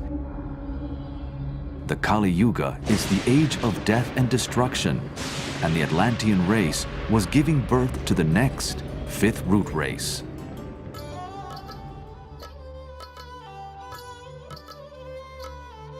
It was the period of the fourth branch race, of the fourth subrace, of the fourth root race, or 444, rapidly approaching the fifth branch race, which would be the seed for this fifth root race. Thus, 444 became 445. The Hindu story of the Mahabharata, of which the Bhagavad Gita is the golden kernel, recalls the first major conflict in Atlantis, where the forces of materialism were ranged against the forces of light. What is this mad and shameful weakness? Stand up and fight. I'm in anguish. I can't see where my duty lies. Teach me. What is Krishna doing? He's speaking to Arjuna. What is he saying? He's telling Arjuna that victory and defeat are the same. He's urging him to act, but not to reflect on the fruit of the act. He says to him, seek detachment. Fight without desire. You say, forget desire, seek detachment. Yet you urge me to battle, to massacre. Your words are ambiguous. I am confused. Krishna tells him, don't withdraw into solitude. Renunciation is not enough. You must act, yet action mustn't dominate you. The sons of King Pandu were the emerging initiates of the next race. Arjuna is one of the well-known characters who worked closely with Krishna. The Pandu brothers were the vanguard of the Atlantean race, destined to be the prototypes of the new fifth root race, also called the Aryan race, from the Sanskrit Arya, meaning noble, not the modern misnomer distorted by fascist thinking. 4 million years ago, the Kali Yuga age of death and destruction was in progress in the fourth root race, whilst an overlapping Satya Yuga, or Golden Age, was starting for the fifth root race.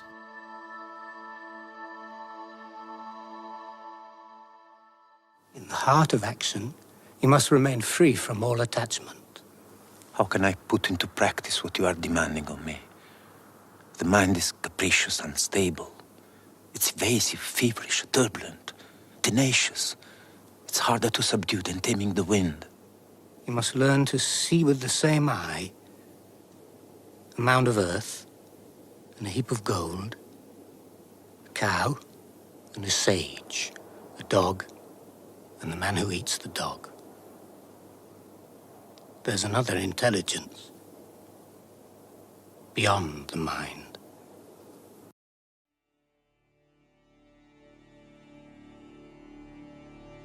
This table shows us that the period of 3102 BC was the start of the Kali Yuga for the 5th root race. And this cycle will continue for another 427,000 years. This date has been one of the problems that have caused major misunderstandings for Western scholars and Hindu pundits, who have incorrectly dated the Mahabharata based upon a limited Western viewpoint, strongly influenced by the Christian timeline of history.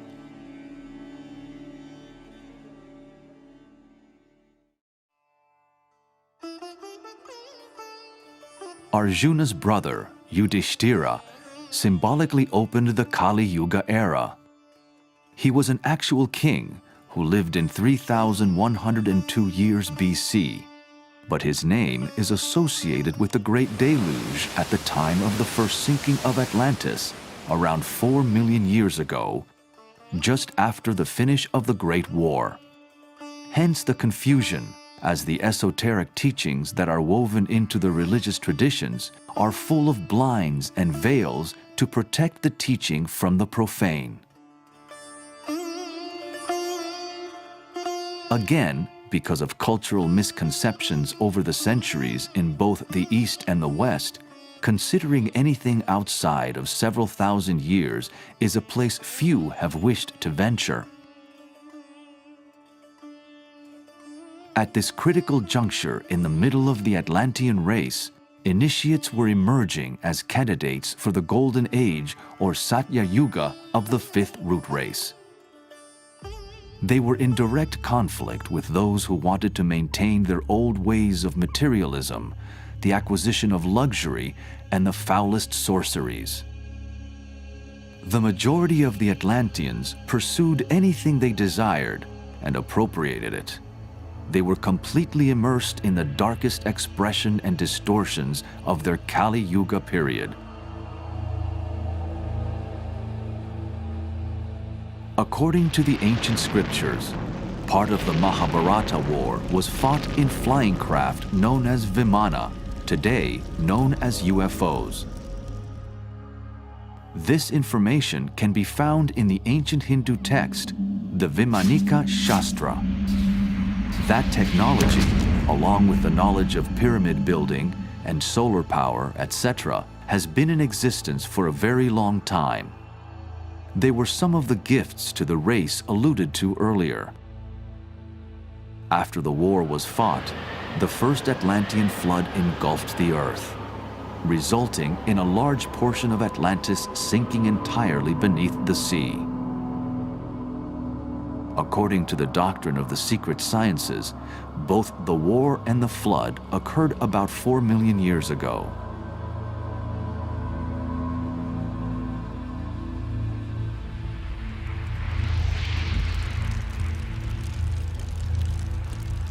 Following the crisis of individualization in Lemurian times, this war and flood was the second great crisis in the history of humanity, corresponding to the second release of energy from Shambhala, the home of Sanat Kumara, Lord of the world. These impacts of energy have been called the Shambhala impacts and correspond closely to the essence of each root race. Hence, the figures 333, 444, and 555 express the branch race of the subrace of the root race. They are deeply philosophical numerically and are also literal points in history. Each impact has been destructive, yet they have destroyed the obstacles that have prevented human progress and ultimately regenerated the world.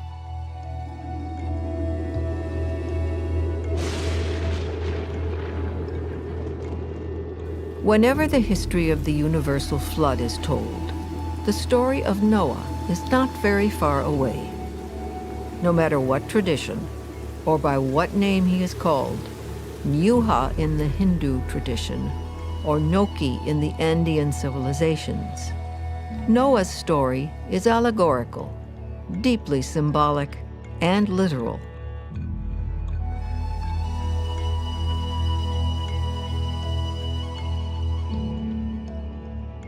Noah was the Hindu Manu, also called Vaisvata Manu, guide of the new emerging fifth root race. Manus are highly evolved beings who set the archetype and destiny for a race. The Manu Noah's reign spanned the interim period between the destruction of the fourth Atlantean root race and the emerging fifth root race. The story of the animals boarding the ark 2 by 2 is literal, no doubt, but also an allegory for the scattered remnants of humanity. They were so recalcitrant in their old ways that, in the words of one adept, they were salvaged in spite of themselves. So in light of these 10 Hindu Manus and their Jewish patriarch equivalents, we can consider Noah as the 10th patriarch, who is equivalent to the Hindu Vaisvata Manu. And we have stories in the Bible and in many other traditions around the world in different mythologies of this being who built a larger ark and collected animals 2 by 2 and sailed around the world and rescued them. This is the story of the great flood of Atlantis that engulfed most of the planet and only left the mountaintops existent with a few survivors on them. And so the story of Noah's Ark is an allegory for humans being collected, possibly animals too. This being called Noah took all these remnants, or these animals, if you like, back to a location in the Himalayas where he basically bred them over a period of a few million years into a new race. And then when the time was ripe, about 1 million years ago, this race was released down into India as the first subrace of the fifth root race. And that was their Satyuga, that was the golden age of the Hindu race, where there was a very high type of civilization, a very high consciousness driving it as well. So you see this same kind of legend in South America where he's called Nuak, and the same type of story where he rescued the remnants of humanity. And in fact, if you look at the indigenous people, the Aymara people in Peru, you see that they are identical to the Tibetans. And it's quite likely that this Nuak individual took people from South America to a place in the Himalayas.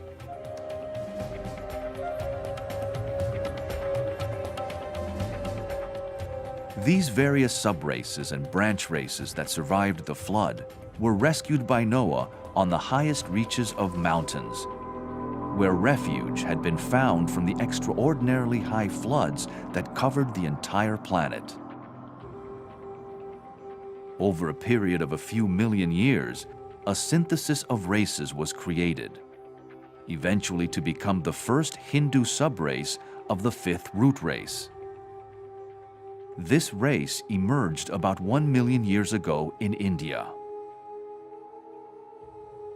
Again, incredulous viewers may find their traditional interpretation of history challenged by the wide disparity in time between the currently accepted date of 2,500 years BC for the Hindu civilization and 1 million years. There were 3 more Atlantean floods up until relatively recently. This has become a source of confusion for scholars chronologically, mistaking Plato's Atlantis as the only Atlantis and the only sinking, when in fact, the sinking of the various continents and islands of Atlantis spanned approximately 4 million years.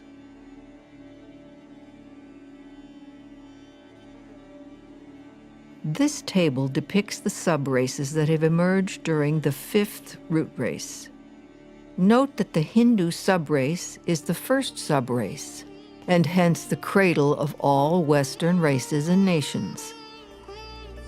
It was in the Golden Age, or Satya Yuga of India 1 million years ago, that the highest possible types of humanity incarnated as divine exemplaries of what the race could be. All the Western subraces are derived from the first subrace of this fifth root race, which was the Hindu. And this is about 1 million years ago. So the subrace of the fifth root race manifested in what we call India today. And the other subraces came into being over the last 1 million years. So we have the second subrace, which was the Egyptian Mayan, which had its origins in the south of India, which is now sunk in the Indian Ocean.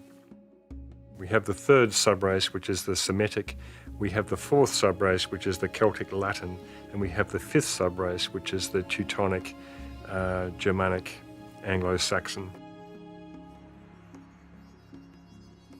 The Hindu subrace is the foundation of all the Western races, most of whose languages can be traced back to their root stem, Sanskrit. The succeeding subraces emerged in roughly 200,000-year intervals. Well, we are told in the Ageless Wisdom teachings that Sansa is the ancient language of the gods and that it preceded Sanskrit.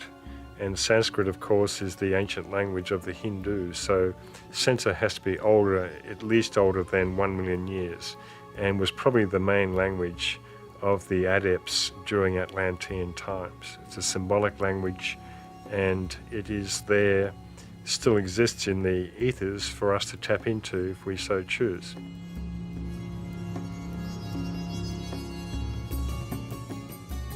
The genesis of the Egyptians and Mayans is very ancient, no less than 860,000 years ago. Both groups came from a now sunken part of southern India, the ancient Tamil Nadu, of which Sri Lanka is the remnant. They traveled at the time of the Second Atlantean submersion, finding their way to Ethiopia and Guatemala respectively. Hence the similarity of their esoteric knowledge, rituals, architecture, art, pyramids, astronomy, customs, etc., not only with one another, but also with Mother India.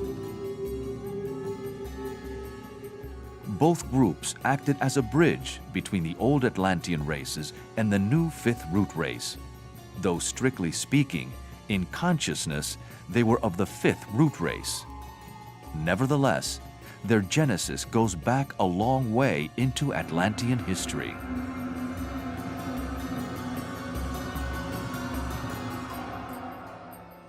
The second great deluge happened around about 860,000 years ago, which was the start of the second subrace of the fifth root race.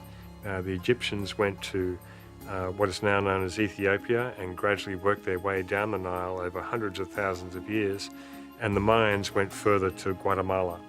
And again, we have these language keys to tracing these civilizations. For instance, there are many words used in the Mayan language which resemble words in the language of Sri Lanka. So these are very important keys to tracing civilizations and their cross-fertilization with one another.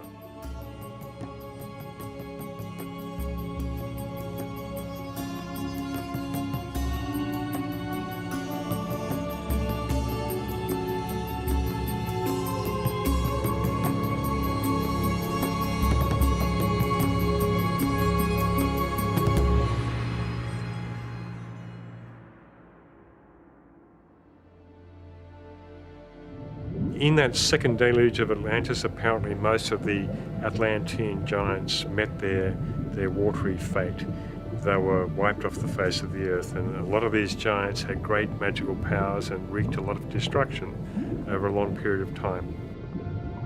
The third deluge happened around about 270,000 years ago, and the fourth and final deluge of Atlantis happened with the sinking of Poseidon, the last island that remained just out of the so-called Pillars of Hercules near the Mediterranean. And this last sinking of the sagas occurred around about 13,000 years ago.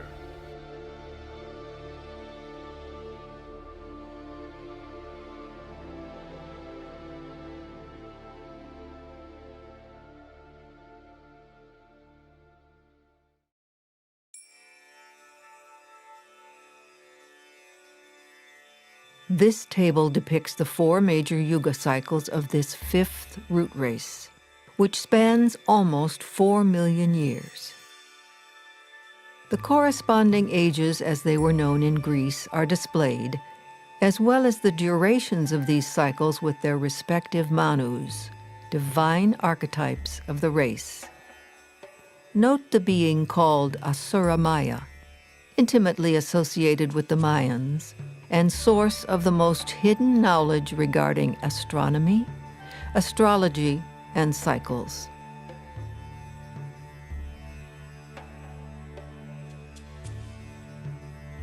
Egypt has been the repository and guardian of the world's mystery tradition for about 800,000 years. Pyramid technology had been around for millions of years before that, as has the science of astronomy, going back at least 3.24 million years into the Atlantean period.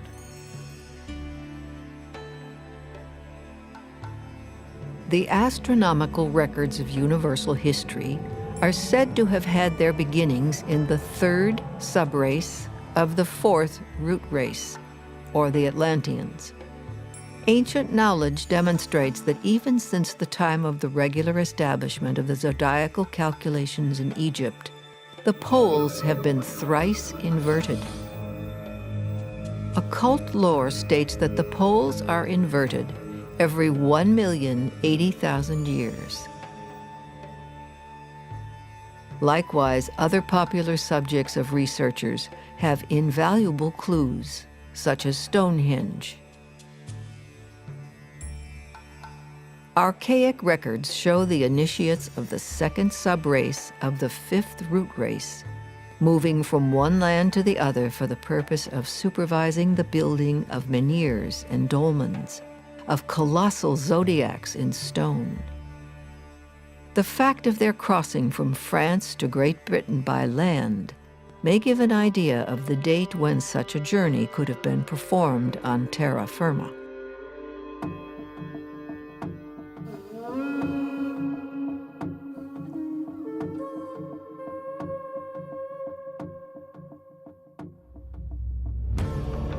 Hence, Stonehenge and many other constructions in Europe are much more ancient than hitherto speculated, up to 860,000 years old.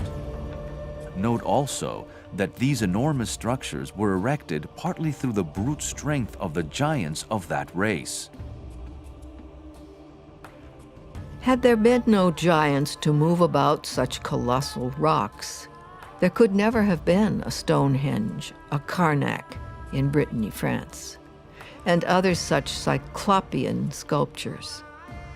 If there had not been such a thing as magic, there could never have been so many witnesses to oracular and speaking stones. Magic here also refers to the utilization of the science of sound to erect those structures. In the near future, there will be seen the reappearance of the faculty of the Lemurians and early Atlanteans to raise great masses, this time on a higher turn of the evolutionary spiral.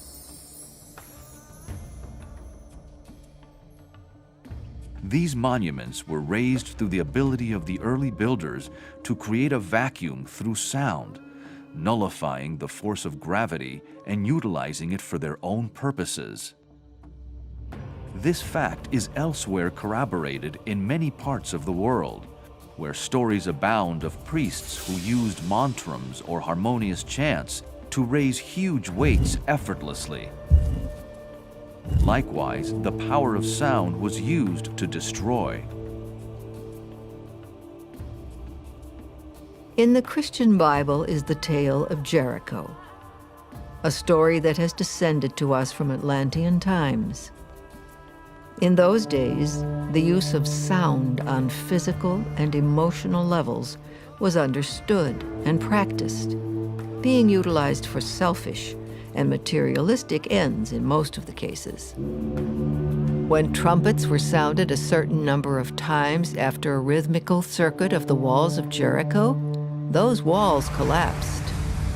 This was made possible by the secret knowledge of the leaders of the people, who, being versed in the science of sound, and having studied its destructive and creative effects, knew just the moment to apply that science and effect the desired end.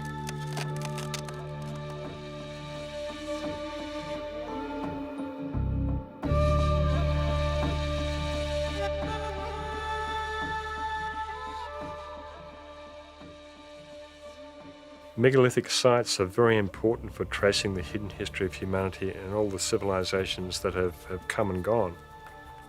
And this is because they tell us, they speak to us about the past, about the consciousness that designed the various temples and buildings and pyramids and so forth. We can find ruins that are not so sophisticated, reflecting the consciousness of that particular civilization, and we can find ruins that are incredibly sophisticated and reflect a high consciousness which was driving that civilization at that time.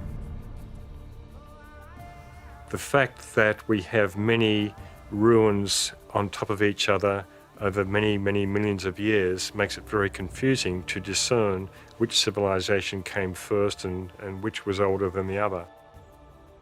And so the Hidden History of Humanity project is about establishing or re-establishing the correct chronology for human evolution, because this human evolution is essentially the story of the human soul and the unfoldment of consciousness since that period back in Lemuria 21.5 million years ago, when individualization occurred.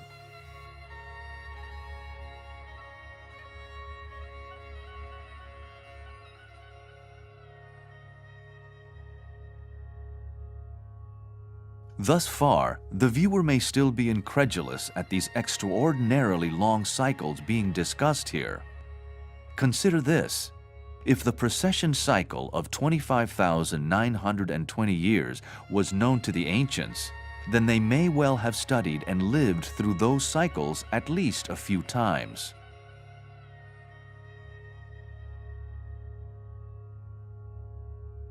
Pliny, the ancient Roman historian, writes that Epigenes attested to the fact that the Chaldeans preserved astral observations in inscriptions upon brick tiles, extending to a period of 720,000 years. Cicero, the Roman statesman and philosopher, somewhat indignantly relates the Babylonian priests' assertion that they had preserved upon monuments observations extending back 470,000 years. The Neoplatonist philosopher Simplicius, who lived in the 6th century AD, wrote that the Egyptians had kept astronomical observations and records for the past 630,000 years.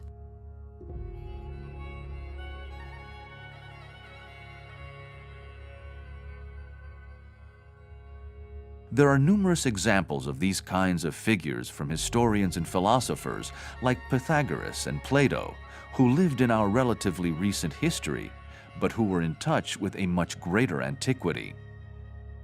In Plato's ancient writings, he talks about this 9,000 years before his time, but this is also a veil for a greater period of time where he's talking about the second flood of Atlantis 900,000 years before his time. And so he's talking about two floods at the same time in his writings, because he was an initiate or a master, so his writings can be interpreted on several levels. Why would these recognized and respected commentators in many fields contrive these figures independently of one another? Modern authors have also ignored data that is available to them in their own disciplines, such as the Hindu or Mayan systems for measuring time. As Wendell Phillips once said, we have a pitying estimate for the narrowness, ignorance, and darkness of the bygone ages.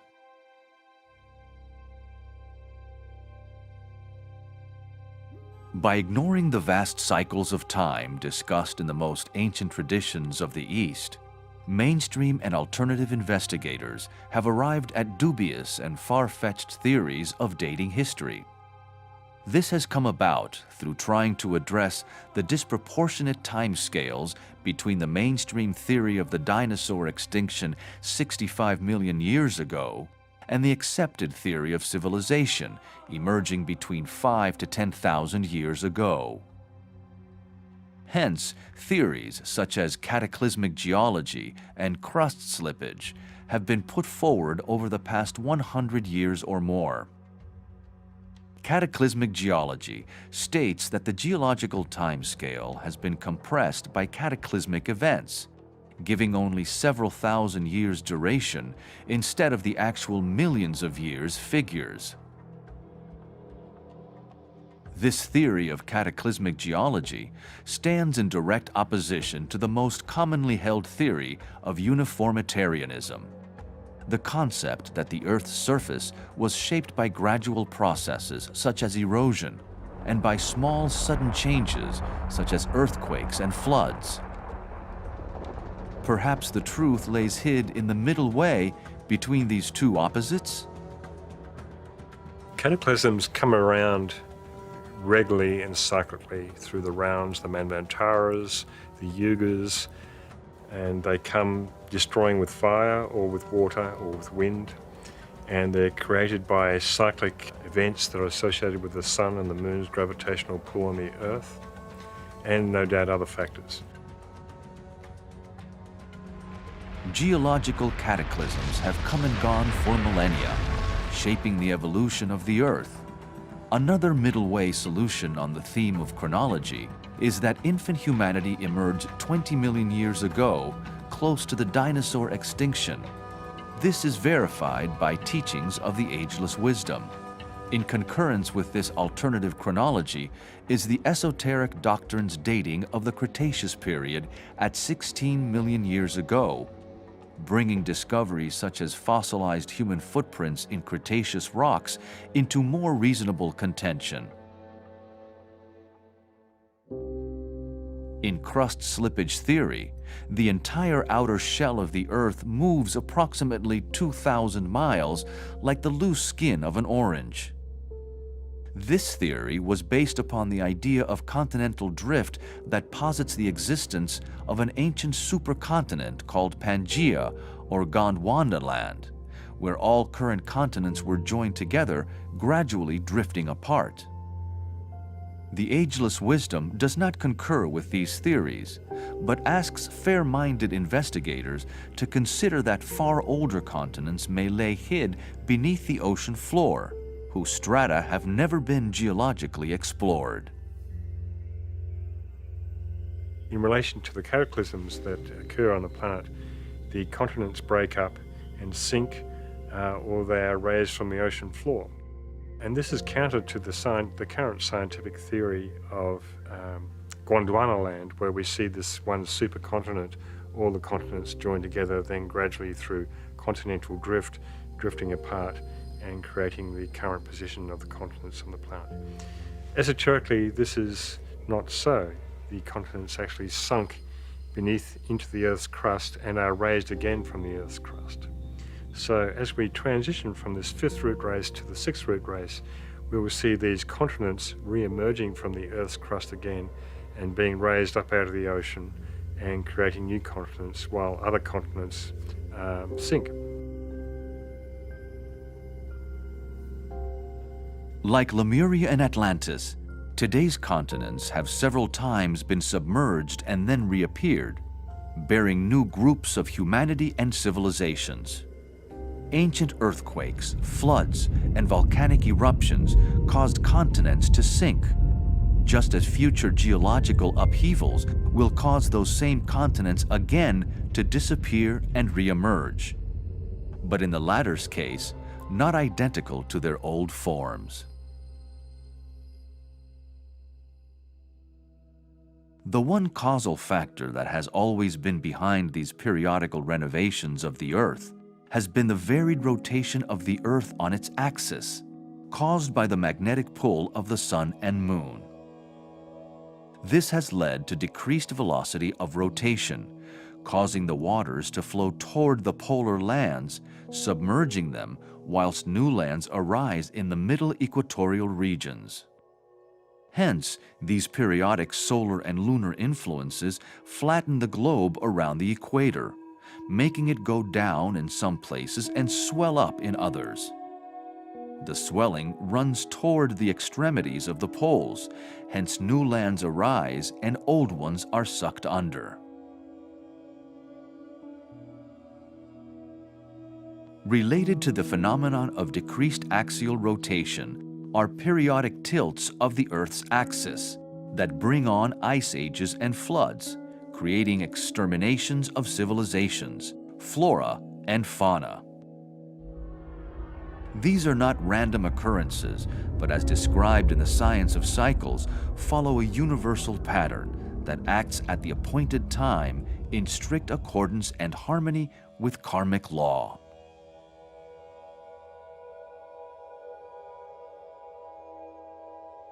According to the ancient wisdom, there have already been 4 axial disturbances, where the old continents were engulfed by the oceans, other lands appeared, and huge mountain chains arose where there had been none before. The face of the globe was completely changed, yet each time it required several thousand years of remodeling. Humanity is today approaching another axial tilt in this transition phase between the 5th and 6th root races over the next 25,000 years.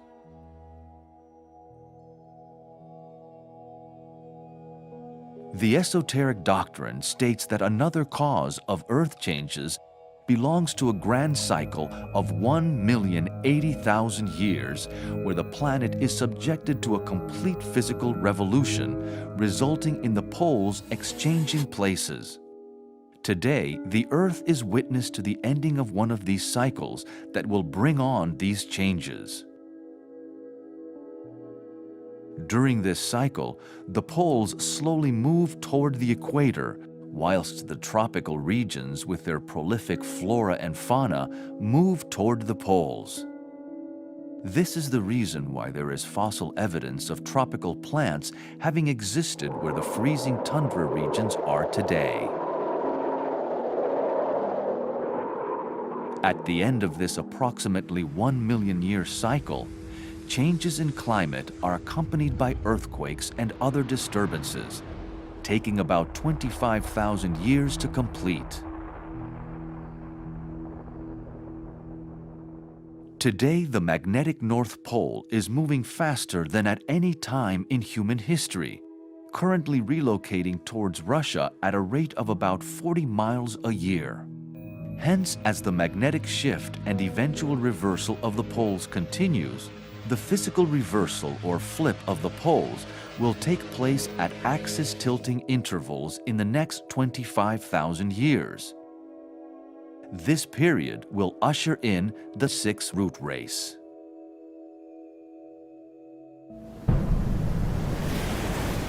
The 4th and final sinking of the Atlantean continents and islands was that of Poseidonus in 9564 BC. Plato's description of Poseidon's fate as 9,000 years is a reference to this latter period for Plato's time, several centuries BC. But it is also a veiled reference to the aforementioned second major sinking of Atlantis, which took place nearly 900,000 years ago. Atlantis was not in one particular place, as many investigators seem to think. Its islands and continents were scattered around the globe. So ancient Atlantis was centered in the USA, where the USA is today, but it was scattered all over the globe. There was no one Atlantis to be found anywhere.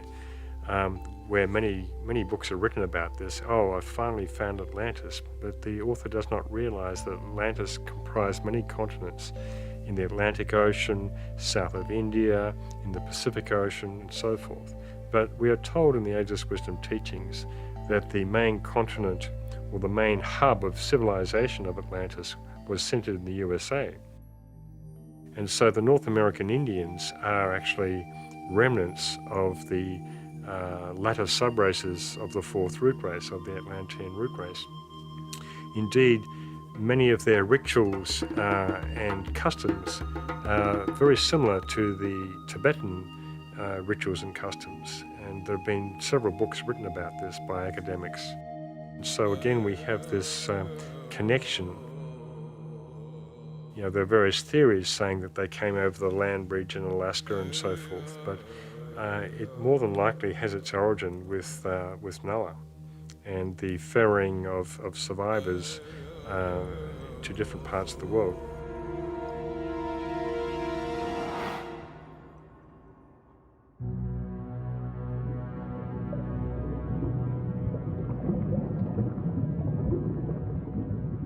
The Atlantis 900,000 years ago was a very large island continent, now sunk in the Atlantic Ocean.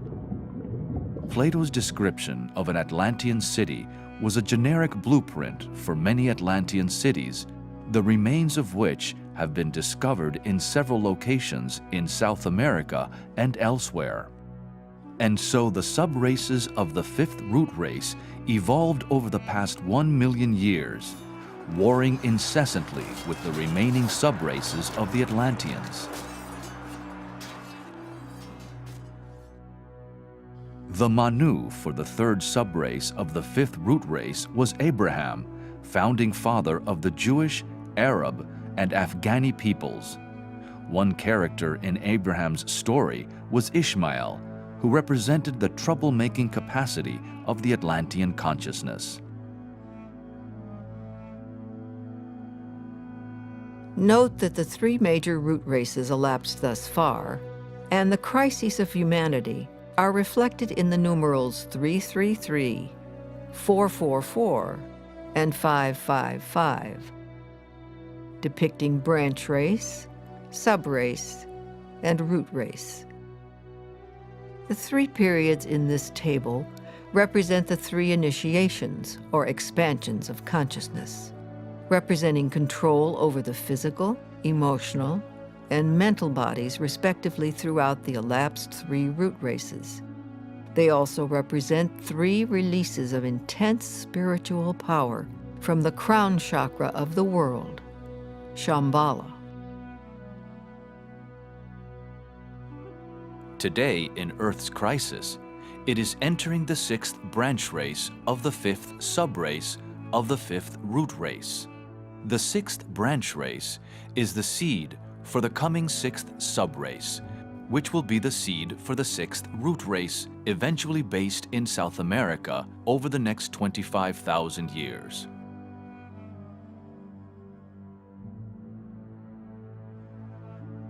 The United States is playing a critical role as a bridge between the last subraces of the fifth root race and the beginnings of the sixth root race, initially based in Brazil. So in the USA, we have a melting pot of races. We have black, white, brown, yellow, you name it. And it's creating a new blend color-wise, and where they say everyone will be brown eventually. And this will be probably the case in the sixth root race as it emerges in the next 25,000 years in South America. But I'm sure there'll be certain ethnic types who will retain their particular archetypal colors and DNA and so forth. But essentially we're looking at the sixth root race as being a blend of all of humanity that has ever been. And this is a revolutionary idea because it's never happened before in the history of the planet.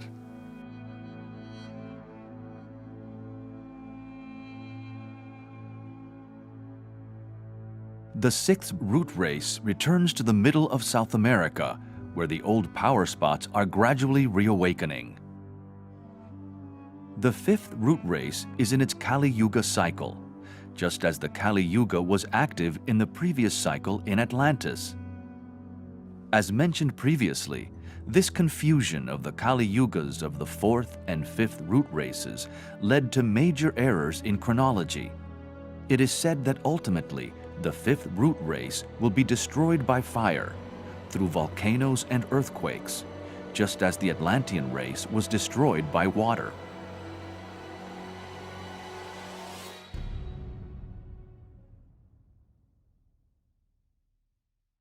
Humanity today finds itself going into the sixth root race from the fifth root race. And we find ourselves in a similar position as we did back in Atlantean times when humanity was transitioning from the fourth root race to the fifth root race. And humanity had to make a choice at that time whether to follow the way of light or to stay with the way of materialism.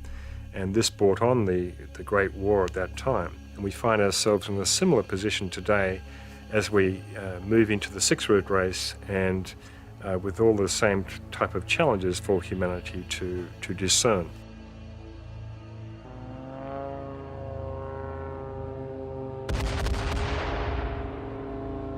World Wars I and II are subjectively regarded as one war, a recapitulation of the ancient Mahabharata conflict, with the same forces ranged against each other, the so-called Lords of the Dark Face versus the Lords of Shining Countenance. So it's important to understand today that we are in a third phase of the World War. It currently exists in the mental plane, but depending on humanity's choice, it could go to the physical plane as it did in World War I and II. World War I and II are regarded esoterically as one war and as a recapitulation of the Atlantean War, where the same forces were ranged on both sides.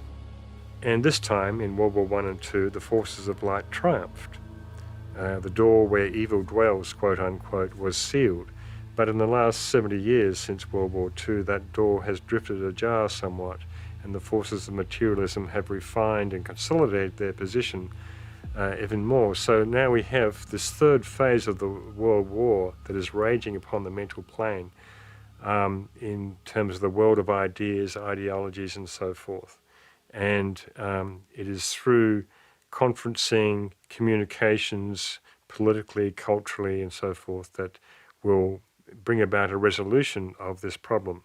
But the point of least resistance, as it always has been for humanity, is to work it out on the physical plane through sheer force. And this is a real danger at the moment because the increasing Shambhala impacts, the increasing force of Shambhala, which we are told we had the fifth impact in the year 2000, is going directly to humanity, where hitherto had been veiled or filtered by the hierarchy. So the point of least resistance for humanity when they receive this Shambhala force is to use force, is the power of the will in its lower aspect. So these are the dangers we are facing, yet the hierarchy made a calculated risk to allow this Shambhala force to go directly to humanity because it's going to help speed up evolution and accelerate evolution. This planet has fallen way behind in its evolution. It should be at the same status as Venus, we're told in the Ageless Wisdom teachings. And the reason it isn't is because of the failure of the moon chain evolution, the previous chain to this earth chain.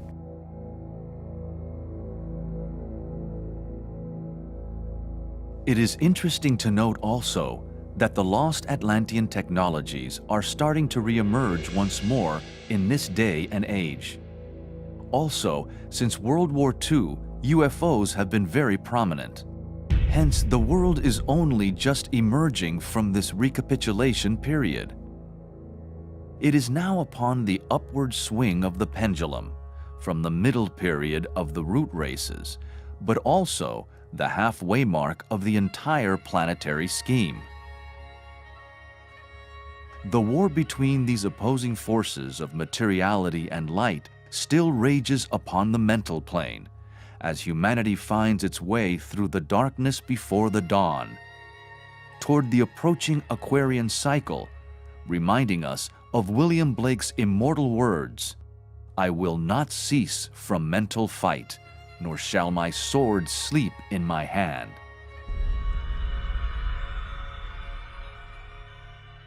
As a result of events that transpired at the end of the last World War, it is said that the great avatar known in the East as Maitreya and in the West as Christ will return again soon to walk amongst humanity.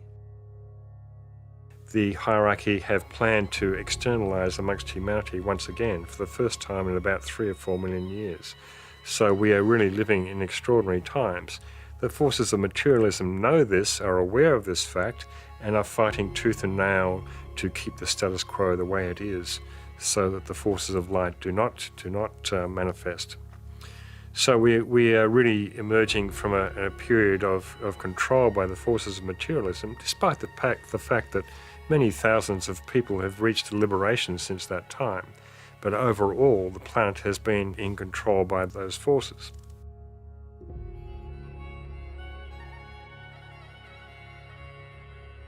Why have the Mayans come to assume such prominence in popular thought in the past 50 years? We have been told that there will be an alignment with the galactic center, yet is the end and beginning of 2 26,000-year precession cycles. This will be taking place in Aquarius on the Greater Wheel, coinciding with the more well-known 2,160-year cycle in Aquarius on the Lesser Wheel.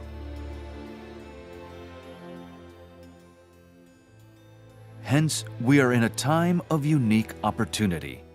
2 Aquarian cycles. A new precession cycle will take humanity into the 6th root race proper in about 25,000 years' time. But Mayan elders and others connected to the secret wisdom do acknowledge that Earth changes will increase for the next few hundred years, and it is occurring with increasing frequency now. Humanity regards these kind of events as material disasters, yet they have always been cyclic in nature and accompany the shift of consciousness from one race to another, just as there is usually a new continent that is raised for the new race. Hence, parts of South America may sink, whilst other older landforms nearby may be raised out of the sea.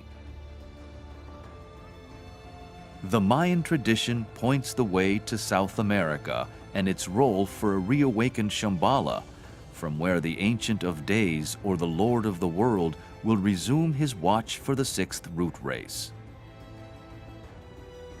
The Mayans' ancient base in Guatemala and the consciousness that was generated there is a bridge between North America with its synthesized European consciousness and the future 6th root race in South America. For thousands of years, Central America has played the role of a great meeting place for many cultures from the Pacific and the Atlantic Oceans. Currently, the main focus for Shambhala is in one of its branches somewhere in the Gobi Desert in Mongolia, existing in invisible etheric matter. As noted earlier, the original location of Shambhala in Lemurian times was in South America, whilst another branch of Shambhala was much later connected to the Mayans in Guatemala.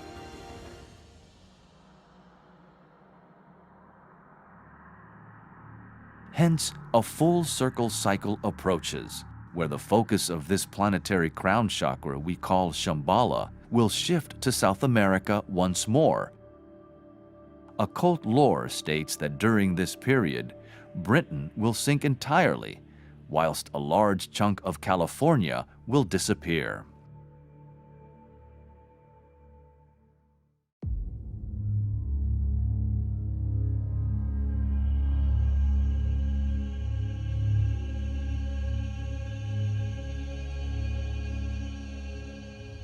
Cataclysms will occur worldwide during the next 1,000 years. Continents will be shaken. Lands will be raised and submerged, culminating in the profound material disaster, which will overtake the world towards the close of the 5th root race. This will usher in the infant 6th root race, Yet all of these events happen within naturally occurring cycles.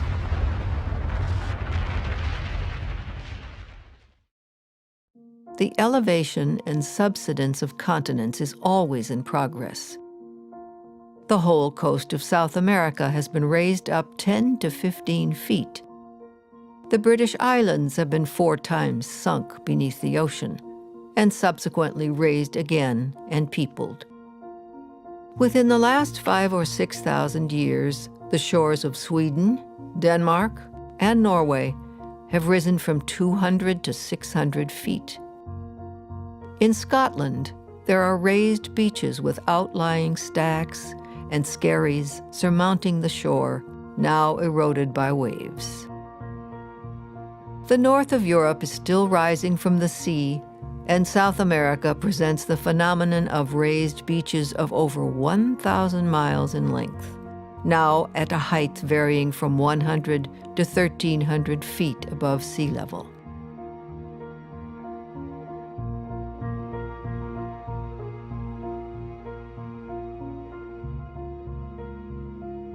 Forms, whether they are land masses or humans, come and go. But the consciousness remains and moves forward. It is the soul's evolution toward liberation that is the most important factor, whether it be individual, group, racial, national, or global. The 6th root race is where the intuition will be developed and will express itself through the qualities of the heart and right human relationships. Humanity will reclaim knowledge of some of the lost Atlantean technologies, create new forms of music and art, as well as gain an understanding of the nature of the soul, reincarnation, and its true place in history. The Aquarian cycle will be an age of science, exoteric and esoteric, where the universal spiritual laws will come into a much closer alignment with our earthly laws, and a period of peace could well reign in the new Satya Yuga, or Golden Age.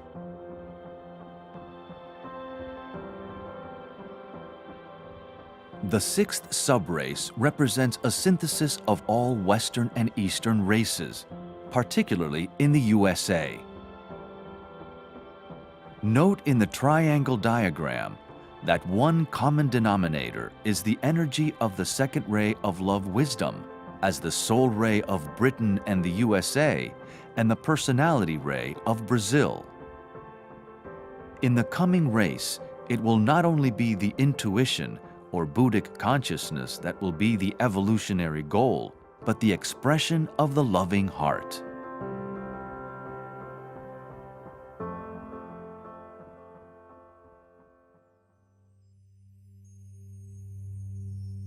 The nature of the soul is relationship, and the challenge for humanity is to demonstrate right human relations. It is one of the keys of the imminent Aquarian cycle.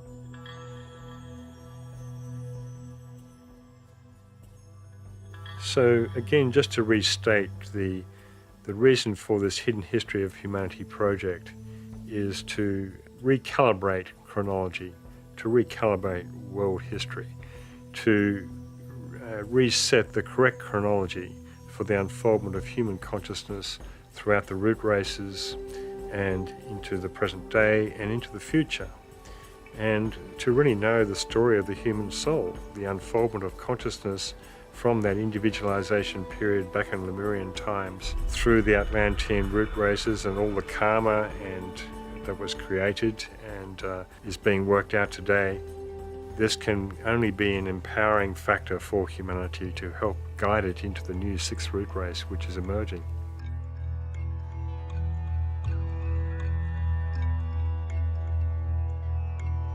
As stated in the beginning of this documentary, this first series of the Hidden History of Humanity is meant to establish a broad structure of understanding. A future series will follow and fill in more detail. In the meantime, the viewer can visit the author's website or obtain various publications such as the The Hidden History of Humanity, Volume 1, or The Shambhala Impacts. The possibility of discovering and understanding the origin of the human soul and its divine pedigree is imminent in our time. We stand before a doorway leading to planetary illumination upon the greatest mysteries of life, the hidden history of humanity.